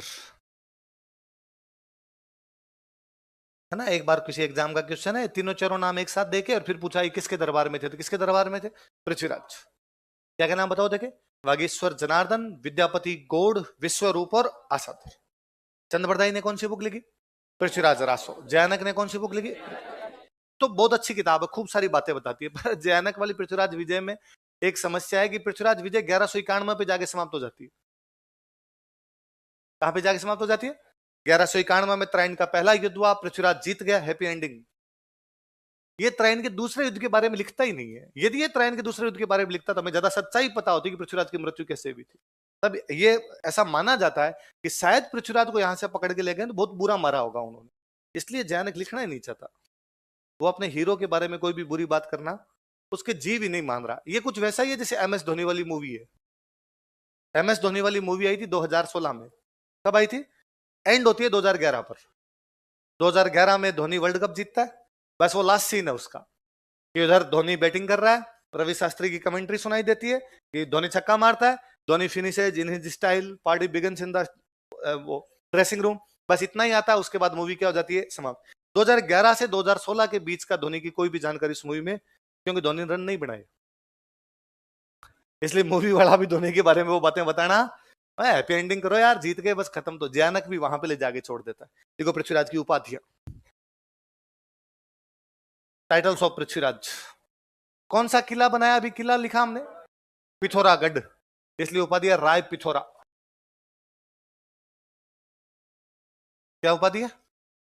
राय। पिथौरा का राय, राय मतलब राजा। एक उपाधि है दल पुंगल।